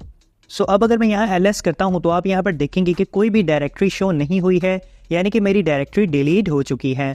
और अगर मैं फिजिकली डेस्कटॉप पर भी जाकर देखता हूँ तो यहाँ पर अब न्यू फोल्डर के नाम से कोई भी फोल्डर मौजूद नहीं रहा। सो आई होप आप इस पेरेंट डायरेक्टरी के कॉन्सेप्ट को समझ चुके होंगे। सो अब मैं यहाँ पर क्लियर कमांड देकर स्क्रीन को क्लियर कर लेता हूँ। सो ऑलराइट गाइज, अब हम यहाँ पर हिडन यानी कि सीक्रेट फोल्डर्स बनाना सीखेंगे और अपने इस हिडन फोल्डर में हम कोई सा भी सीक्रेट डाटा रख सकते हैं जिसके बारे में कि सिर्फ हमें ही पता होगा। सो हम ये बात जानते हैं कि ऐसे फोल्डर्स या ऐसे फाइल जिनका नेम डॉट से शुरू हो वो हिडन फोल्डर्स होते हैं। सो इसी कॉन्सेप्ट के साथ अभी हम हिडन फोल्डर्स क्रिएट करने वाले हैं। सो यहाँ पर सबसे पहले मैं pwd यानी कि अपनी प्रेजेंट वर्किंग डायरेक्टरी चेक कर लेता हूँ। तो मेरी प्रेजेंट वर्किंग डायरेक्टरी अभी के टाइम में डेस्कटॉप है, तो यहाँ पर मैं डेस्कटॉप में ही हिडन फोल्डर्स क्रिएट करने वाला हूँ। सो यहाँ पर हिडन फोल्डर बनाने के लिए हम मेक डायरेक्टरी की ही कमांड देंगे यानी कि mkdir, और यहाँ पर हिडन फोल्डर बनाने के लिए हम फोल्डर के स्टार्ट में डॉट लगाएंगे और इसके बाद हम फोल्डर का एक नेम सेट करेंगे। तो यहाँ पर मैंने फोल्डर का नेम फोल्डर 1 रखा है। इसके बाद मैं जैसे ही एंटर हिट करूँगा तो मेरा ये हिडन सीक्रेट फोल्डर क्रिएट हो जाएगा। सो ऑलराइट गाइस, अब मेरे इस डेस्कटॉप पर डॉट फोल्डर 1 के नाम से एक हिडन फोल्डर बन चुका है। अब गाइस अगर हम फिजिकली अपने डेस्कटॉप पर जाकर देखेंगे तो हमें यहाँ पर कुछ भी शो नहीं होगा क्योंकि ये फोल्डर प्रॉपरली हिडन है। और अगर अब मैं यहाँ पर ls कमांड भी देता हूँ देन भी ये फोल्डर शो नहीं होगा। तो इस फोल्डर को देखने के लिए हम ls के साथ -a यानी कि ऑल फ्लैग का यूज़ करेंगे। सो गाइज यहाँ पर आप देख सकते हैं कि फर्स्ट ऑफ ऑल मुझे यहाँ पर एक सिंगल डॉट और 2 डबल डॉट शो हुए हैं। इसके बाद यहाँ पर मुझे मेरे डॉट फोल्डर 1 के नेम से वो हिडन फोल्डर शो हो गया है। इसके अलावा यहाँ हमें डेस्कटॉप की एक और हिडन फाइल शो हो रही है, तो इसे आप लोग इग्नोर करें। सो गाइज यहाँ पर आप चेक कर सकते हैं कि हमारा जो हिडन फोल्डर था वो हमें ls-a की कमांड से शो हो गया है। सो आई होप आपको ये आइडिया हो चुका होगा कि किस तरह से हिडन फोल्डर्स क्रिएट करते हैं और किस तरह से लाइनक्स में हिडन फोल्डर्स को चेक करते हैं। अब अगर हमें इस फोल्डर को डिलीट करना है तो हम सिंपली रिमूव डायरेक्टरी यानी कि rmdir की कमांड एंटर करेंगे और आगे फोल्डर का नेम मेंशन कर देंगे। और मैं जैसे ही एंटर हिट करूंगा तो ये कमांड रन होगी और मेरा ये हिडन फोल्डर डिलीट हो जाएगा। अब अगर मैं यहाँ पर ls-a की कमांड देता हूँ तो आप यहाँ पर चेक करेंगे कि मुझे ये फोल्डर यहाँ पर अगेन से शो नहीं होगा क्योंकि ये फोल्डर डिलीट हो चुका है। पहले जब मैंने ls-a की कमांड दी तो ये फोल्डर शो हो रहा था, जबकि अब ये फोल्डर डिलीट हो चुका है। सो गाइज हम हिडन फोल्डर्स को भी नॉर्मल फोल्डर्स की तरह ही डिलीट करते हैं, बस उसके नेम के स्टार्ट में हमें डॉट लगाना होता है। तो यहाँ अब मैं स्क्रीन को क्लियर कर लेता हूँ। सो ऑलराइट गाइस, अब हम यहाँ पर ये जानेंगे कि किस तरह से पहले से ही बने हुए फोल्डर्स को हाइड किया जाता है और हम ये जानेंगे कि किस तरह से पहले से ही बने हुए फोल्डर के नेम को रीनेम किया जाता है। सो ऑलराइट गाइस, यहाँ पर फर्स्ट ऑफ ऑल मैं अपने डेस्कटॉप पर एक न्यू फोल्डर क्रिएट करने वाला हूँ। तो यहाँ पर मैं मेक डायरेक्टरी की कमांड दूंगा और यहाँ पर मैं फोल्डर का नेम सीक्रेट रखने वाला हूँ। सो लेट्स सपोज कि इस फोल्डर में मेरे कुछ इंपॉर्टेंट डॉक्यूमेंट्स रहने वाले हैं जो कि मैं चाहता हूँ कि किसी को भी शो ना हो। सो ऑलराइट, मेरे डेस्कटॉप पर सीक्रेट नेम से एक फोल्डर बन चुका है। अगर मैं यहाँ ls करता हूँ तो आप यहाँ पर देख सकते हैं कि फोल्डर यहाँ पर मेरे सामने आ चुका है।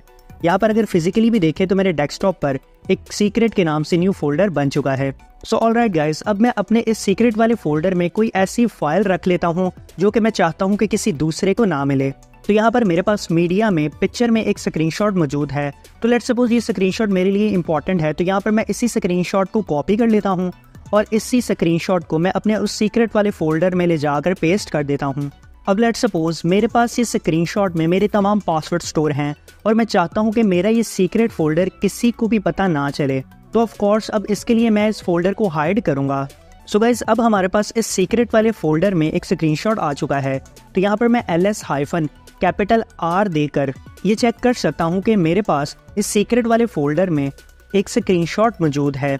सो गाइज अब अगर हमें अपने इस सीक्रेट वाले फोल्डर को हाइड करना है तो हमें इस फोल्डर के नेम को चेंज करके इसके स्टार्टिंग में डॉट लगाना होगा, और फोल्डर के नेम के स्टार्ट में डॉट लगाने के बाद ये फोल्डर हाइड हो जाएगा। तो अब किसी भी फोल्डर के नेम को चेंज करने के लिए हम MV यानी मूव कमांड का यूज़ करते हैं।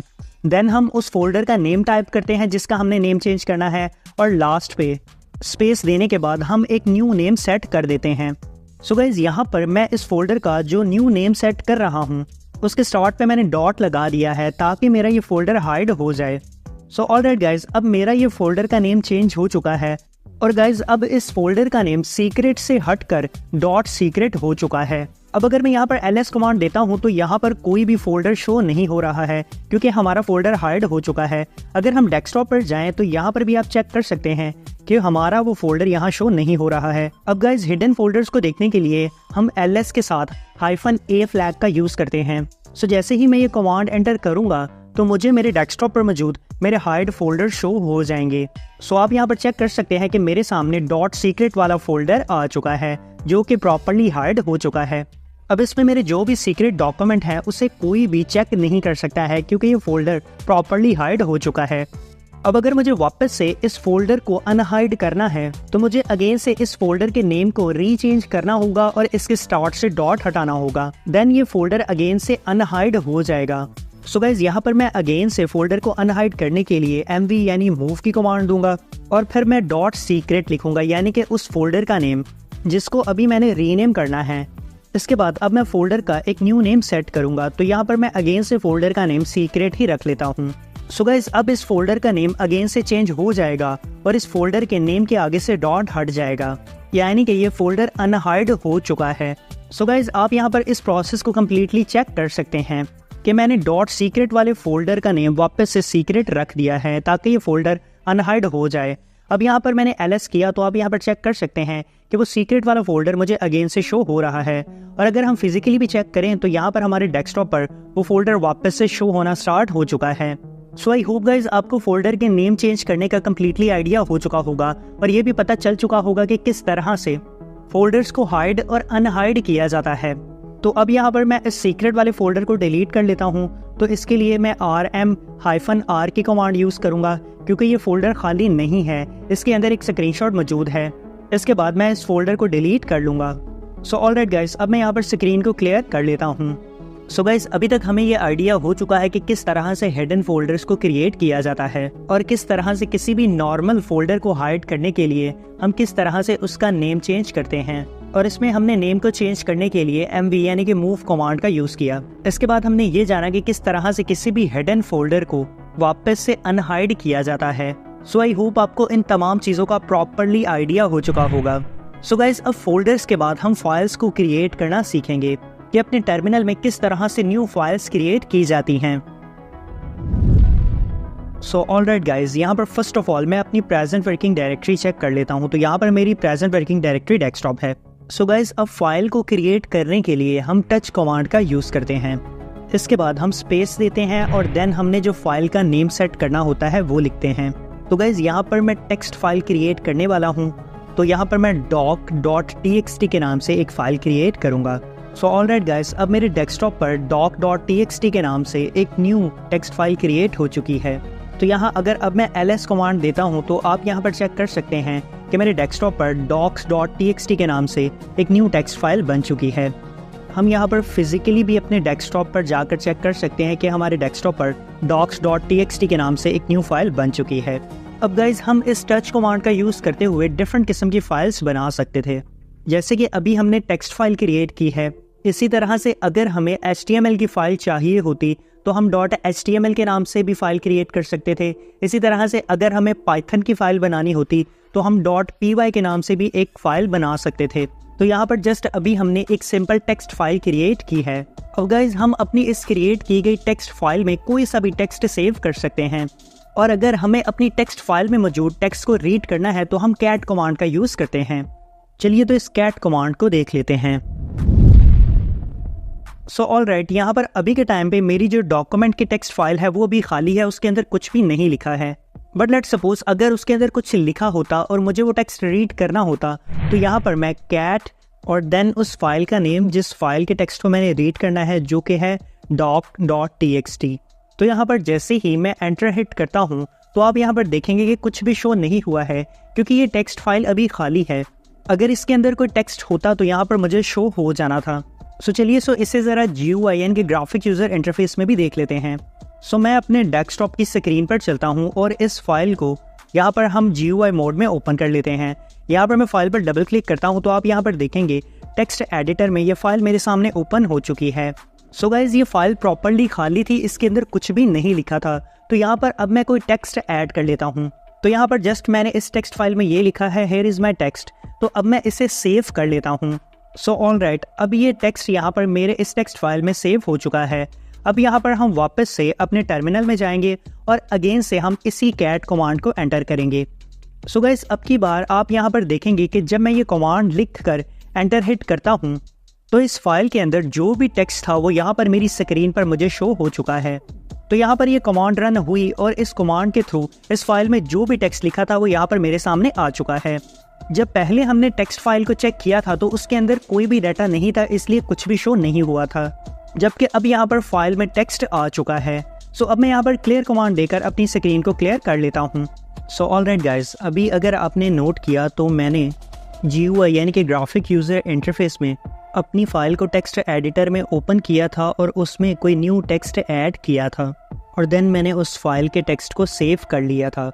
बट गाइज़ ये काम तो हमने GUI मोड में किया था। अगर हमें सेम काम CLIN के कमांड लाइन इंटरफेस में कमांड्स देकर करना पड़े तो ये हम किस तरह से करेंगे। सो गाइज़ इस काम को अपने टर्मिनल में करने के लिए हमें फ़र्स्ट ऑफ ऑल अपने टर्मिनल में एक टेक्स्ट एडिटर का पैकेज इंस्टॉल करना पड़ेगा। जब हमारे टर्मिनल में टेक्स्ट एडिटर इंस्टॉल हो जाएगा देन हम अपने टर्मिनल के थ्रू ही अपनी टेक्स्ट फाइल को एडिट कर पाएंगे। अब गाइज़ हमारे पास लाइनक्स में यूज़ करने के लिए बहुत से टेक्स्ट एडिटर्स मौजूद हैं, बट अभी हम इन तमाम टेक्स्ट एडिटर में से सिर्फ एक टेक्स्ट एडिटर नैनो को इंस्टॉल करेंगे और इसी नैनो टेक्स्ट एडिटर का यूज़ करते हुए हम लाइनक्स में अपनी टेक्स्ट फाइल्स को एडिट करना सीखेंगे। अब इस टेक्स्ट एडिटर को इंस्टॉल करने के लिए हम sudo apt install nano command का यूज़ करेंगे। सो चलिए गाइज़ इसे प्रैक्टिकली देख लेते हैं। सो ऑलराइट गाइज़, यहाँ पर फर्स्ट ऑफ ऑल मैं ls कमांड देता हूँ। तो यहाँ पर आप चेक कर सकते हैं कि मेरे डेस्कटॉप में doc के नाम से एक टेक्स्ट फाइल मौजूद है। तो अब क्योंकि मुझे इस टेक्स्ट फाइल को एडिट करना है और इसमें न्यू टेक्स्ट ऐड करना है तो इसके लिए फ़र्स्ट ऑफ ऑल मुझे अपने टर्मिनल में एक टेक्स्ट एडिटर इंस्टॉल करना है। तो यहाँ पर मैं नैनो को इंस्टॉल करने वाला हूँ। तो यहाँ पर नैनो को इंस्टॉल करने के लिए मैं sudo apt install नैनो की कमांड दूंगा। सो गाइज़ कमांड देते टाइम इस बात का ख़ास ख्याल रखें कि आप स्पेलिंग की मिस्टेक बिल्कुल भी ना करें। सो ऑलराइट गाइज़, ये कमांड हमारे टर्मिनल में नैनो टेक्स्ट एडिटर को इंस्टॉल करवा देगी। तो अभी मैं यहाँ पर एंटर हिट करता हूँ। सो गाइज़ यहाँ पर आपके पास इंटरनेट कनेक्शन होना लाजमी है।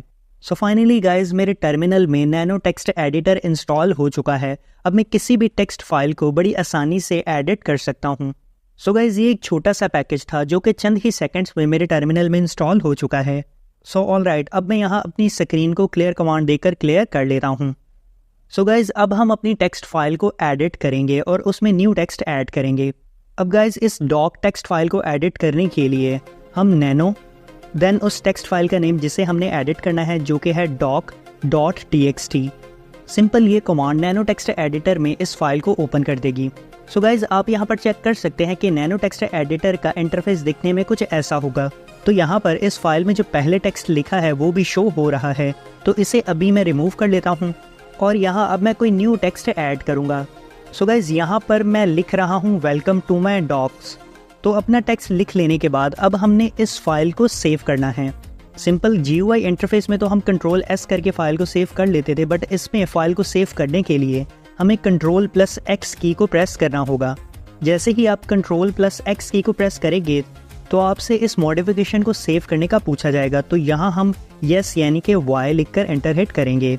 तो इसके बाद नेक्स्ट हमसे ये पूछा जाएगा कि क्या हम फाइल का नेम एडिट करना चाहते हैं तो यहाँ पर हम फाइल का नेम docs.txt ही रहने देंगे और एंटर प्रेस कर देंगे।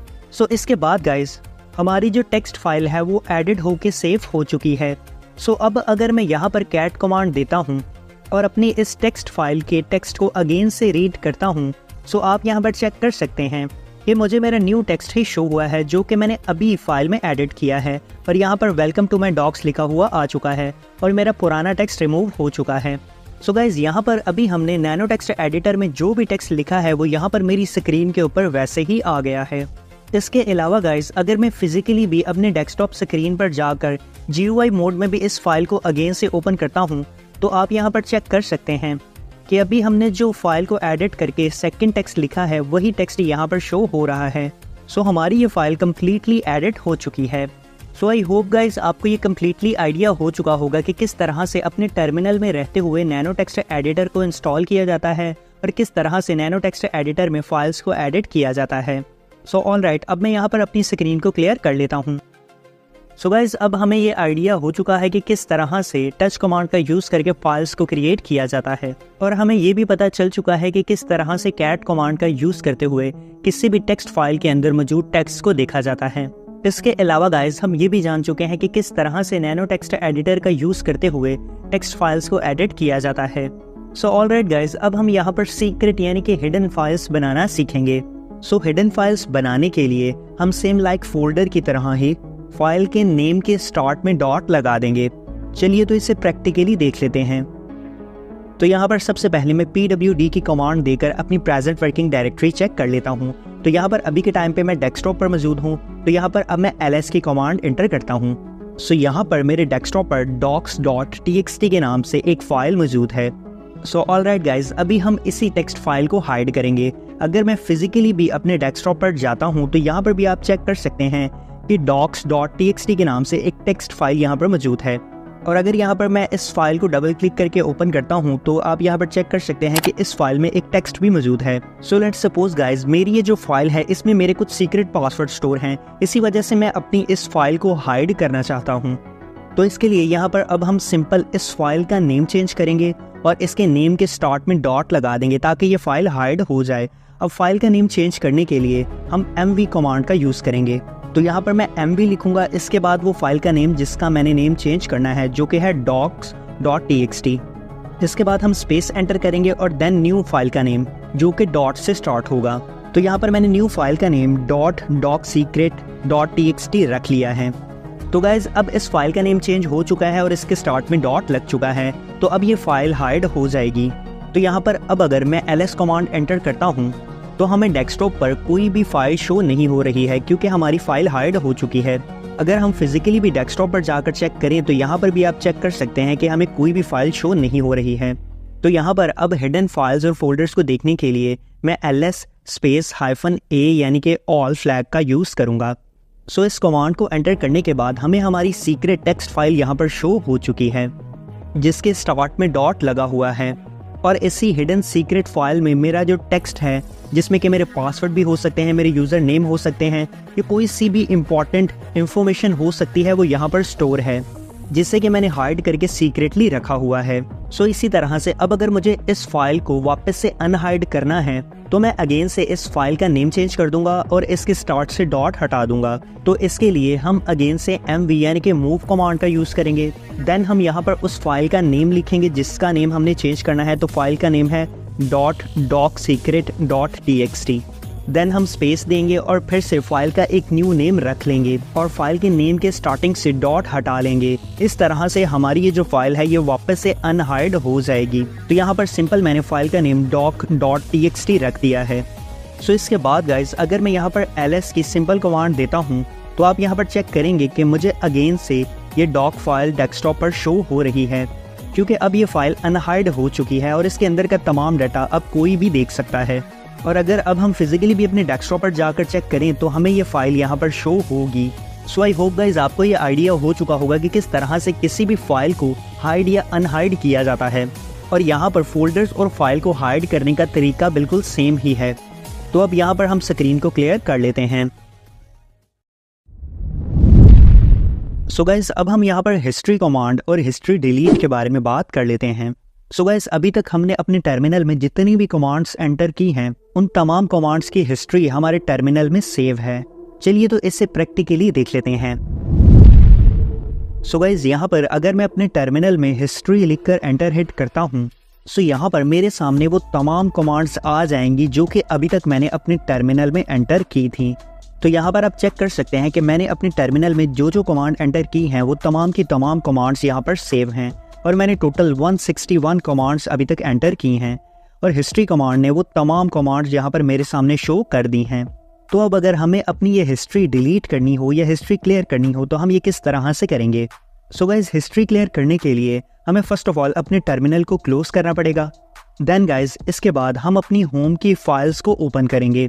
तो यहाँ पर फाइल्स को ओपन कर लेने के बाद हम टॉप राइट कॉर्नर में मौजूद इन 3 डॉट्स पर क्लिक करेंगे।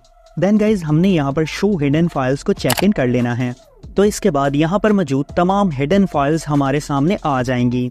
सो इसके बाद हमने .zsh हिस्ट्री फाइल को ढूंढना है। सो गाइज इसी zsh फाइल में हमारे टर्मिनल की तमाम हिस्ट्री सेव है। यहाँ पर वो तमाम कमांड सेव हैं जो कि अभी तक हमने अपने टर्मिनल में एंटर की थी। तो अब अगर हम चाहते हैं कि हमारी ये तमाम हिस्ट्री डिलीट हो जाए तो हम सिंपली अपनी इस .zsh हिस्ट्री फाइल को डिलीट कर देंगे। इसके बाद गाइज हमें अपनी इस .zsh की फाइल को अपनी ट्रैश से यानी कि रिसाइकल बिन से भी जाकर डिलीट कर देना है ताकि ये फाइल परमानेंटली हमारे सिस्टम से डिलीट हो जाए। सो ऑलराइट गाइज जैसे ही आप इस फाइल को डिलीट कर देंगे और देन अगर आप अगेन से अपने टर्मिनल को ओपन करेंगे तो अब अगर हम अपने टर्मिनल में अगेन से हिस्ट्री कमांड एंटर करेंगे तो आप यहाँ पर चेक कर सकते हैं कि हमारी तमाम पुरानी हिस्ट्री क्लियर हो चुकी है। और गाइज अगर हम वापस से अपनी फाइल्स में जाते हैं तो आप यहाँ पर चेक करेंगे कि हमारी जो .zsh की फाइल थी वो अगेन से क्रिएट हो चुकी है और अगर हम इस फाइल को ओपन करते हैं तो यहाँ पर आप चेक करेंगे कि नए सिरे से हिस्ट्री सेव होना स्टार्ट हो चुकी है। सो आई होप गाइज आपको ये आइडिया हो चुका होगा कि किस तरह से अपने टर्मिनल में मौजूद कमांड की हिस्ट्री को डिलीट किया जाता है। सो अब मैं यहाँ पर अपने टर्मिनल को क्लियर कर लेता हूँ। सो ऑलराइट गाइज अब हम यहाँ पर लाइनक्स में कमांड्स के थ्रू फोल्डर्स और फाइल को एक जगह से दूसरी जगह कॉपी या मूव करने के बारे में जानेंगे। सो ऑलराइट गाइज यहाँ पर अभी के टाइम पे मेरी प्रेजेंट वर्किंग डायरेक्टरी मेरा डेस्कटॉप है। तो यहाँ पर अभी मैं ls की कमांड एंटर करता हूँ तो यहाँ पर मेरे डेस्कटॉप पर docs.txt के नाम से एक टेक्स्ट फाइल मौजूद है। तो अब मैं अपने डेस्कटॉप पर ही एक न्यू फोल्डर भी बना लेता हूँ। तो इसके लिए मैं mkdir यानी मेक डायरेक्टरी की कमांड का यूज़ करूँगा और यहाँ पर मैं फोल्डर का नाम abc रख लेता हूँ। सो अब अगर मैं यहाँ पर ls कमांड एंटर करता हूँ सो गाइस अब यहाँ पर मेरे डेस्कटॉप पर abc के नाम से एक फोल्डर मौजूद है और इसके अलावा डॉक्स के नाम से एक फ़ाइल मौजूद है। और गाइज़ यहाँ पर अभी के टाइम पे ये फ़ोल्डर खाली है। अगर मैं यहाँ पर ls-R की कमांड एंटर करता हूँ तो आप यहाँ पर देख सकते हैं कि इस फोल्डर के अंदर कोई भी कंटेंट शो नहीं हुआ है और ये फ़ोल्डर कम्प्लीटली खाली है। सो गाइज़ अभी हम सिंपली अपनी इस डॉक टेक्स्ट फाइल को अपने इस abc के फ़ोल्डर के अंदर कॉपी करेंगे। सो इसके अलावा गाइज़ अगर हम अपने डेस्कटॉप पर फिजिकली भी जाकर GUI यानी कि ग्राफिक यूज़र इंटरफेस में भी चेक करें तो यहाँ पर आप चेक कर सकते हैं कि abc के नाम से एक फ़ोल्डर मौजूद है जो कि खाली है। इसके अंदर अभी कोई भी कंटेंट मौजूद नहीं है। सो गाइज़ अभी हम अपने डेस्कटॉप पर मौजूद इस डॉक्स फाइल को अपने इस abc फ़ोल्डर में कॉपी करने वाले हैं। सो गाइज़ अब यहाँ पर किसी फाइल को कॉपी करने के लिए हम cp कमांड का यूज़ करते हैं। इसके बाद हम वो पाथ मेंशन करते हैं जहाँ पर हमारी फ़ाइल प्रेजेंट हो। तो यहाँ पर गाइज़ हमारी जो फाइल है वो भी डेस्कटॉप पर प्रेजेंट है। तो यहाँ पर अभी मैं डेस्कटॉप का पाथ मेंशन करूँगा। तो डेस्कटॉप का पाथ मेंशन करने के लिए मैं यहाँ पर टिल्डा/ और देन डेस्कटॉप लिख दूँगा जिस तरह के सेम हमें ऊपर शो हो रहा है। इसके बाद देन यहाँ पर मैं / लगाऊंगा और डेस्कटॉप पर जो फाइल हमने कॉपी करनी है उसका नाम यहाँ पर लिखूँगा। सो गाइज़ यहाँ पर हम एक तरह से कह सकते हैं कि हमारी फ़ाइल कॉपी हो चुकी है। सो अब हमने जिस जगह वो फाइल पेस्ट करवानी है वो पाथ यहाँ पर मेंशन करना है। तो अब हमने तो ये कॉपी की गई फाइल डेस्कटॉप पर मौजूद abc वाले फोल्डर में पेस्ट करवानी है। तो यहाँ पर हम सिंपली टिल्डा/डेस्कटॉप यानी कि डेस्कटॉप का पाथ देंगे, उसके बाद / और उसके बाद डबल कोटेशन, और उन डबल कोटेशन में वो फोल्डर का नेम जिसके अंदर हमने ये फाइल पेस्ट करवानी है। तो यहाँ पर फोल्डर का नेम abc है। इसके बाद हम लास्ट पे / लगा देंगे। तो यहाँ पर हमारी कमांड कंप्लीट हो चुकी है। यहाँ पर सिंपली सबसे पहले हमने cp यानी कि कॉपी की कमांड दी, बाद में वो पाथ मेंशन किया जिस जगह से हमने फ़ाइल कॉपी करनी थी, और लास्ट पे वो पाथ मेंशन किया जहाँ पर हमने वो फ़ाइल पेस्ट करनी है। सो गाइज़ अब मैं यहाँ पर एंटर हिट करता हूँ। सो अब हमारी ये कमांड रन हो चुकी है और हमारी फ़ाइल कॉपी हो चुकी है। सो अब अगर गाइज़ यहाँ पर मैं ls-R की कमांड एंटर करता हूँ, सो यहाँ पर मेरे पास डेस्कटॉप पर मौजूद फ़ाइल और फोल्डर आ चुकी है। सो गाइज़ यहाँ पर अब हम चेक कर सकते हैं कि हमें डेस्कटॉप पर ABC वाले फ़ोल्डर में डॉक्स के नाम से एक टेक्स्ट फाइल शो हो रही है, जबकि पहले ये फ़ोल्डर खाली था और अब इस फोल्डर में डॉक्स की एक टेक्स्ट फाइल कॉपी हो चुकी है। सो ऑलराइट, अगर हम फिजिकली अपने डेस्कटॉप पर भी जाकर चेक करते हैं और इस ABC वाले फ़ोल्डर को ओपन करते हैं, सो यहाँ पर अब आप चेक कर सकते हैं कि हमारे ABC वाले फ़ोल्डर में डॉक्स के नाम से एक टेक्स्ट फाइल आ चुकी है। और यहाँ पर अगर हम चेक करें तो हमारे पास डेस्कटॉप पर भी डॉक्स के नाम से एक टेक्स्ट फाइल मौजूद है, तो यही टेक्स्ट फाइल हमारे पास कॉपी हो चुकी है। तो यहाँ पर अगर मैं इन दोनों टेक्स्ट फाइल को ओपन करता हूँ तो इन दोनों में सेम टेक्स्ट ही होगा। तो गाइज़ यहाँ पर मैंने आपके सामने दोनों फाइल्स ही ओपन कर दी हैं। सो आप यहाँ पर चेक कर सकते हैं कि दोनों फाइल्स में सेम टेक्स्ट ही मौजूद है, यानी कि जो फाइल हमारे पास डेस्कटॉप पर मौजूद थी वही फाइल इस ABC के फोल्डर में कॉपी हुई है। सो आई होप गाइज़ यहाँ तक आपको थोड़ा बहुत ही आइडिया हो चुका होगा कि किस तरह से फाइल्स को कॉपी किया जाता है। सो ऑलराइट गाइज़, अब मैं यहाँ पर अपने टर्मिनल की स्क्रीन को क्लियर कर लेता हूँ और अब हम यहाँ पर मज़ीद कुछ प्रोफेशनल चीज़ों के बारे में बात करते हैं। सो गाइज़ अब हमारे पास ये जो डेस्कटॉप पर डॉक्स के नाम से एक टेक्स्ट फाइल मौजूद है, इस फाइल को अब हम डेस्कटॉप से कॉपी करके किसी डिफरेंट पाथ पर पेस्ट करवाएंगे। सो यहाँ पर अभी के वक्त में मैं इसे अपनी होम फाइल में मौजूद डाउनलोड फाइल्स में पेस्ट करवाने वाला हूँ। सो गाइज़ यहाँ पर हमारे पास ये डाउनलोड का फोल्डर खाली है, इसके अंदर कुछ भी मौजूद नहीं है। तो यहाँ पर अब हम अपनी वो टेक्स्ट फाइल पेस्ट करेंगे जो कि हमारे डेस्कटॉप पर मौजूद है। सो ऑलराइट गाइज़, यहाँ पर फर्स्ट ऑफ ऑल मैं ls की कमांड लिख कर एंटर हिट करता हूँ। सो गाइज़ यहाँ पर आप चेक कर सकते हैं कि मेरे डेस्कटॉप पर docs.txt के नाम से एक टेक्स्ट फाइल मौजूद है। सो फर्स्ट ऑफ ऑल तो हम इस टेक्स्ट फाइल को कॉपी करेंगे, तो इसके लिए हम सिंपल cp की कमांड देंगे। इसके बाद नेक्स्ट हम इस फाइल का पाथ बताएंगे, तो यहाँ पर ~desktop क्योंकि ये फाइल डेस्कटॉप पर मौजूद है, इसके बाद स्लैश और लास्ट पे फाइल का नेम जो कि है docs.txt। सो यहाँ पर हमारा हाफ काम कंप्लीट हो चुका है और हमारी ये फाइल कॉपी हो चुकी है। अब हमने नेक्स्ट वो पाथ बताना है जिस जगह हमने इस फाइल को पेस्ट करना है। सो गाइस अब मैं यहाँ पर टिल्डा और स्लैश, इसके बाद हमारे उस होम फोल्डर का नेम जिसमें ये फाइल पेस्ट होगी। सो गाइस अब हमारे पास जो फोल्डर है उसका नाम डाउनलोड्स है, तो यहाँ पर हम सेम डाउनलोड्स लिख लेंगे। यहाँ पर D कैपिटल है तो हम कैपिटल ही लिखेंगे। इसके बाद हम जैसे ही एंटर हिट करेंगे तो हमारी ये फाइल डेस्कटॉप से कॉपी होकर डाउनलोड में पेस्ट हो जाएगी। अगर हम फिजिकली भी जाकर चेक करें तो यहाँ पर अब हमारे पास डाउनलोड फोल्डर में ये डॉक की टेक्स्ट फाइल आ चुकी है। इसी तरह से गाइस अगर मुझे ये फाइल किसी और फोल्डर में पेस्ट करनी होती, जैसे कि यहाँ पर पिक्चर, म्यूज़िक, वीडियो के नाम से फ़ोल्डर है, तो अगर मुझे इनमें से किसी एक फ़ोल्डर में ये फ़ाइल पेस्ट करनी होती तो मैं सिंपल पेस्ट के पाथ में टिल्डा स्लैश और उस फोल्डर का नेम मेंशन कर देता जिसमें कि मैंने ये फ़ाइल पेस्ट करनी होती। तो यहाँ पर मेरे पेस्ट का पाथ डाउनलोड था, इसलिए मैंने डाउनलोड फोल्डर मेंशन किया। सो आई होप गाइज अब आपको कॉपी और पेस्ट का प्रोसीजर का कंप्लीट आइडिया हो चुका होगा। अब गाइज अगर हमारे इन होम के फोल्डर्स में भी डिफरेंट फोल्डर्स मौजूद हों तो हम देन किस तरह से कॉपी पेस्ट करेंगे। जैसे कि मेरे होम में अभी ये डाउनलोड का फोल्डर मौजूद है, तो अगर इस डाउनलोड के फोल्डर के अंदर भी कोई फोल्डर मौजूद होता देन मैं किस तरह से कॉपी पेस्ट करता। तो यहाँ पर अभी मैं एक न्यू फोल्डर बना लेता हूँ, तो यहाँ पर मैं फोल्डर का नेम XYZ रख देता हूँ। तो गाइज अब मेरे पास यहाँ पर डाउनलोड के फोल्डर में XYZ के नाम से एक न्यू फोल्डर बन चुका है। सो गाइज अब यहाँ पर प्रोसीजर को समझिएगा। अब गाइज हम सिंपली इस डाउनलोड के फोल्डर में मौजूद इस डॉक्स की फाइल को कॉपी करेंगे और देन हम इस टेक्स्ट फाइल को इस XYZ फोल्डर के अंदर पेस्ट करेंगे। सो गाइज अब ये XYZ के नाम से फोल्डर और ये डॉक के नाम से टेक्स्ट फाइल, ये दोनों ही हमारे डाउनलोड्स में मौजूद हैं। सो चलिए इसे कॉपी पेस्ट कर लेते हैं।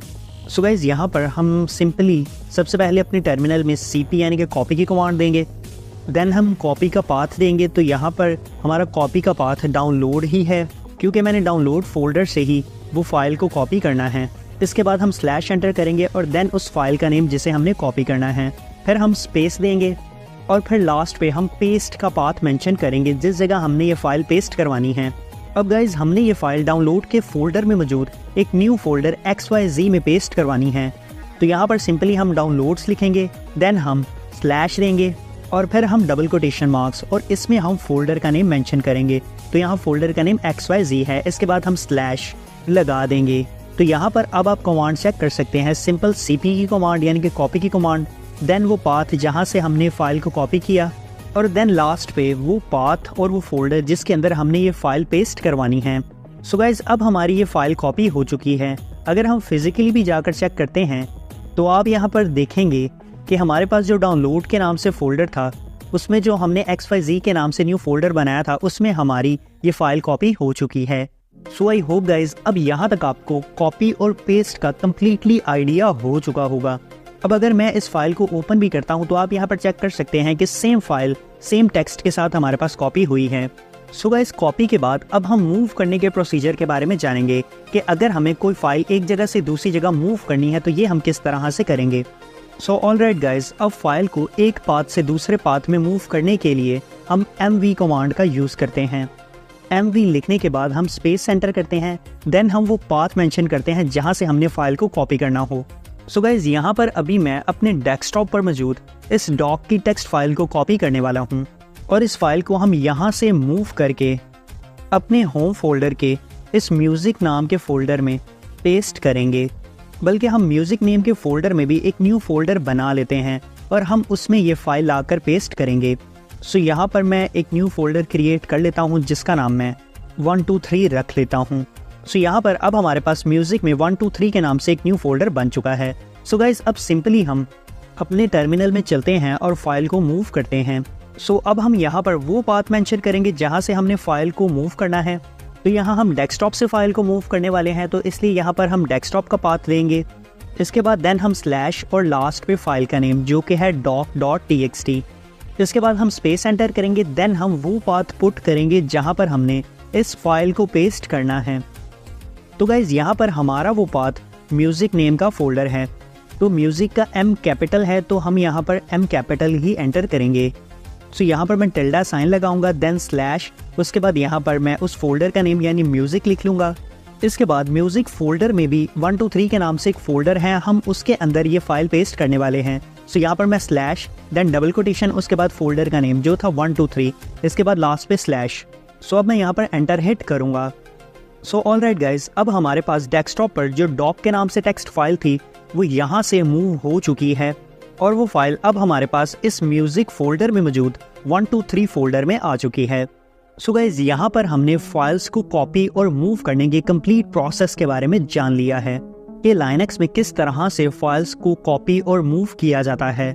सो आई होप आपको हर चीज़ का कम्प्लीटली आइडिया हो चुका होगा। सो अब मैं यहाँ पर अपनी स्क्रीन को क्लियर कमांड देकर क्लियर कर लेता हूँ। सो गाइज अभी तक हमने यहाँ पर फाइल्स को कॉपी और मूव किया है। सो अब हम यहाँ पर डिफरेंट किस्म के फोल्डर्स को भी कॉपी और मूव करके देख लेते हैं। सो यहाँ पर सबसे पहले मैं ls कमांड एंटर करता हूँ। सो यहाँ पर मेरे पास डेस्कटॉप पर abc के नाम से एक फ़ोल्डर मौजूद है। सो यहाँ पर मैं एक और न्यू फोल्डर बना लेता हूँ। सो यहाँ पर मैं mkdir यानी कि मेक डायरेक्टरी की कमांड देता हूँ और यहाँ पर मैं फोल्डर का नेम 789 रख रहा हूँ। सो अब यहाँ पर मेरे पास 789 के नाम से एक न्यू फोल्डर डेस्कटॉप पर बन चुका है। अब अगर मैं यहाँ पर ls की कमांड एंटर करता हूँ तो आप यहाँ पर चेक कर सकते हैं कि मेरे डेस्कटॉप पर दो न्यू फोल्डर्स मौजूद हैं, एक 789 और दूसरा abc। सो गाइज अब हम यहाँ पर इस abc वाले फ़ोल्डर को इस 789 वाले फ़ोल्डर में कॉपी करेंगे। सो ऑलराइट गाइज अब ये दोनों फोल्डर्स ही हमारे पास डेस्कटॉप पर मौजूद हैं। सो अब मैं यहाँ पर cp यानी कि कॉपी की कमांड दूंगा। इसके बाद फोल्डर के साथ उसके कंटेंट को भी कॉपी करने के लिए -r फ्लैग का यूज़ करूँगा। सो गाइज आप जब भी किसी फोल्डर को कॉपी करेंगे तो आप cp के साथ -r के फ्लैग का लाजमी से यूज़ करेंगे।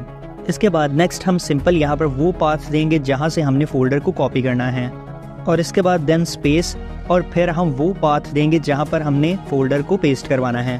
तो यहाँ पर हम डेस्कटॉप से abc फ़ोल्डर को कॉपी कर रहे हैं और इसे डेस्कटॉप पर ही मौजूद एक 789 फ़ोल्डर में पेस्ट करवा रहे हैं। सो गाइज़ यहाँ पर आप कंप्लीट कमांड चेक कर सकते हैं। सबसे पहले cp यानी कि कॉपी की कमांड, देन -r फ्लैग और इसके बाद वो पाथ जहाँ से हमने इस फोल्डर को कॉपी किया है और लास्ट पे वो पाथ जहां हम इस फोल्डर को पेस्ट करवाने वाले हैं। सो हमारा ये फोल्डर कॉपी हो चुका है। अब अगर यहाँ पर मैं ls कमांड के साथ -R का फ्लैग यूज़ करता हूँ और यहाँ पर फोल्डर्स के कंटेंट को चेक करता हूँ, सो गाइज आप यहाँ पर चेक कर सकते हैं कि डेस्कटॉप पर हमारे पास 2 फोल्डर्स मौजूद थे, 789 और ABC। अब यहाँ पर जो 789 वाला फोल्डर है उसमें हमारा ये ABC वाला फोल्डर कॉपी हो चुका है। सो अगर हम इसे फिजिकली भी अपने डेस्कटॉप पर जाकर चेक करते हैं, सो आप यहाँ पर चेक कर सकते हैं कि 789 वाले फोल्डर में हमारा ये ABC वाला फोल्डर कॉपी हो चुका है। और इसके अलावा अगर ABC वाले फोल्डर को ओपन करते हैं तो इसमें जो भी कंटेंट मौजूद था वो भी साथ ही कॉपी हुआ है। सो ऑलराइट गाइज, अब हम यहाँ पर मज़ीद एक फ़ोल्डर को कॉपी और मूव करके देख लेते हैं। सो अभी मैं यहाँ पर सबसे पहले अपनी स्क्रीन को क्लियर कमांड देकर क्लियर कर लेता हूँ। सो गाइज, अब हम यहाँ पर अपने होम के फ़ोल्डर्स में से किसी फ़ोल्डर को कॉपी करके डेस्कटॉप पर पेस्ट करेंगे। सो यहाँ पर अगर मैं अपने फ़ोल्डर्स को ओपन करता हूँ, सो यहाँ पर मेरे पास डाउनलोड फ़ोल्डर में XYZ के नाम से एक फ़ोल्डर मौजूद है। सो मैं इस फ़ोल्डर को यहाँ से मूव करूँगा और अपने डेस्कटॉप पर पेस्ट करवाऊँगा। सो यहाँ पर फ़ोल्डर को मूव करने के लिए हम MV यानी कि मूव कमांड का यूज़ करेंगे। देन उसके बाद वो पाथ एंटर करेंगे जहाँ से हमने फ़ोल्डर को कॉपी करना है। तो यहाँ पर हमारा पाथ डाउनलोड है, तो यहाँ पर मैं डाउनलोड्स लिख लूँगा। इसके बाद यहाँ पर स्लैश और फिर उस फोल्डर का नेम जिसे मैंने कॉपी करना है, तो यहाँ फोल्डर का नेम XYZ है। इसके बाद देन मैं स्पेस दूंगा और फिर मैं वो पाथ बताऊंगा जहाँ मुझे इस फोल्डर को पेस्ट करवाना है। तो यहाँ पर मैं डेस्कटॉप पर इस फोल्डर को मूव करने वाला हूँ। सो गाइज, यहाँ पर सिंपली फर्स्ट ऑफ ऑल हमने MV यानी कि मूव की कमांड एंटर की। देन हमने डाउनलोड से फोल्डर को कॉपी किया और फिर हमने उस फोल्डर को डेस्कटॉप पर मूव करवा दिया। सो गाइज, यहाँ पर अब मैं एंटर हिट करता हूँ तो ये कमांड रन हो चुकी है और अब मेरे डेस्कटॉप पर XYZ के नाम से एक न्यू फोल्डर आ चुका है। और अगर हम अपने डाउनलोड के फोल्डर में जाकर अगेन से इस फोल्डर को चेक करते हैं तो यहाँ से वो फोल्डर मूव हो चुका है और यहाँ पर मेरे डेस्कटॉप पर अब 3 फोल्डर्स आ चुके हैं। सो यहाँ पर अगर मैं अपने टर्मिनल में जाता हूँ और यहाँ ls लिखता हूँ तो आप यहाँ पर चेक कर सकते हैं कि मेरे पास अब डेस्कटॉप पर 3 फोल्डर्स मौजूद हैं। सो ऑलराइट, अब मैं इन तीनों फोल्डर्स को अपने डेस्कटॉप से रिमूव कर लेता हूँ। तो यहाँ पर इन फोल्डर्स में क्योंकि कंटेंट भी मौजूद है तो इसलिए यहाँ पर मैं RM यानी कि रिमूव की कमांड, देन -r और इसके बाद इन तीनों फोल्डर्स के नेम यहाँ पर लिख देता हूँ। तो मैं इन तीनों फोल्डर्स को एक ही बार में डेस्कटॉप से डिलीट कर रहा हूँ। सो ये तीनों फोल्डर्स मेरे डेस्कटॉप से डिलीट हो चुके हैं। सो आई होप गाइज आपको फोल्डर्स को भी कॉपी और मूव करने के प्रोसेस का आइडिया हो चुका होगा। सो गाइज, अब हम ये डिस्कस कर लेते हैं कि हमने आज की इस वीडियो में क्या क्या कुछ सीखा है। So guys, first of all हमने कमांड के बारे में जाना कि एक कमांड क्या चीज़ होती है, और देन हमने टर्मिनल के बारे में जाना कि टर्मिनल क्या होता है और लाइनक्स में इसका क्या यूज़ है। इसके बाद गाइज हमने लाइनक्स में मशीन नेम और यूज़र नेम के बारे में जाना और हमने ये जाना कि किस तरह से लाइनक्स में अपना यूज़र नेम और मशीन नेम चेक किया जाता है, जिसके लिए हमने whoami और होस्ट नेम की कमांड का यूज़ किया था। और देन गाइज हमने कर्नल के बारे में जाना कि कर्नल क्या होता है, किस तरह से अपनी मशीन का कर्नल चेक किया जाता है, और इसके लिए हमने uname की कमांड का यूज़ किया था जिसमें हमने 2 फ्लैग्स -r और -a का भी यूज़ किया था। और देन फिर हमने क्लियर कमांड के बारे में जाना था कि क्लियर कमांड किस लिए यूज़ की जाती है। इसके बाद गाइज हमने अपनी काली लाइनक्स मशीन के सेट किए गए पासवर्ड को टर्मिनल के थ्रू चेंज करने के बारे में जाना था जिसमें हमने passwd की कमांड का यूज़ किया था। इसके बाद गाइज हमने कुछ नेटवर्किंग कमांड्स को स्टडी किया था जिनमें हमने ifconfig और ping कमांड को देखा था।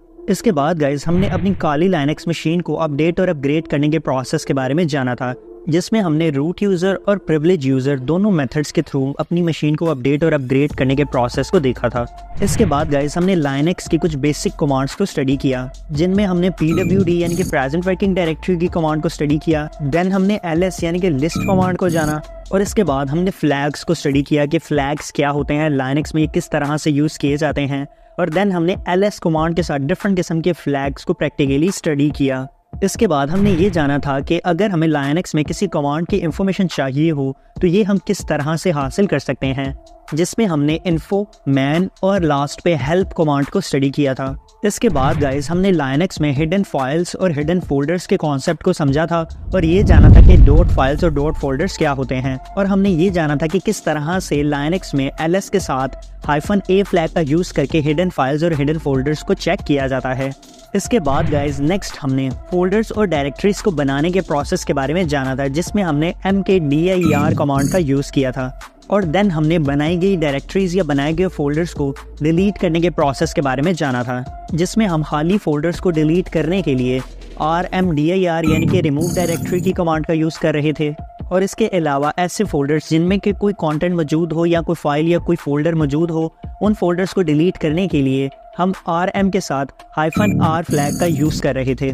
इसके बाद गाइज नेक्स्ट फिर हमने अपनी प्रेजेंट वर्किंग डायरेक्टरी को चेंज करना सीखा था, जिसके लिए हमने cd यानी कि चेंज डायरेक्टरी की कमांड का यूज़ किया था। और हमने ये जाना था कि डायरेक्टरीज में किस तरह से आगे पीछे मूव किया जाता है। और चेंज डायरेक्टरी कमांड में ही हमने ये जाना था कि अगर एक फोल्डर बैक आना हो तो हम ये किस तरह से कर सकते हैं, और cd कमांड किस तरह से यूज़ की जाती है। देन गाइज हमने हिडन फोल्डर्स बनाने के मेथड्स को देखा था कि किस तरह से हिडन फोल्डर्स बनाए जाते हैं, और ऑलरेडी जो फोल्डर्स बने हुए हैं उन्हें किस तरह से हाइड किया जाता है, जिसमें कि हम फोल्डर और फाइल के स्टार्ट में डॉट लगा देते थे। इसके बाद हमने हिडन फोल्डर्स को अनहाइड करने के प्रोसेस के बारे में जाना था, और यहीं पर हमने ये जाना था कि फोल्डर्स का नेम किस तरह से चेंज किया जाता है। और फोल्डर्स का नेम चेंज करने के लिए हमने mv कमांड का यूज़ किया था। इसके बाद गाइज नेक्स्ट हमने फाइल बनाने के प्रोसेस को स्टडी किया था, और फाइल्स बनाने के लिए हमने टच कमांड का यूज़ किया था। देन हमने यहाँ पर यह भी जाना था कि फाइल में मौजूद टेक्स्ट कंटेंट को किस तरह से देखा जाता है, जिसके लिए हमने cat कमांड का यूज़ किया था। और इसके बाद हमने लाइनक्स में टेक्स्ट फाइल को एडिट करने के प्रोसेस के बारे में भी जाना था, जिसमें हमने अपने टर्मिनल में नैनो टेक्स्ट एडिटर के पैकेज को इंस्टॉल किया था, और देन नैनो का यूज़ करते हुए हमने डिफरेंट किस्म की टेक्स्ट फाइल को एडिट किया था। इसके बाद गाइज नेक्स्ट हमने फाइल्स को हाइड और अनहाइड करने के प्रोसेस के बारे में जाना था, और इसमें भी हमने डॉट फाइल के कॉन्सेप्ट को यूज़ करते हुए फाइल्स को हाइड और अनहाइड किया था।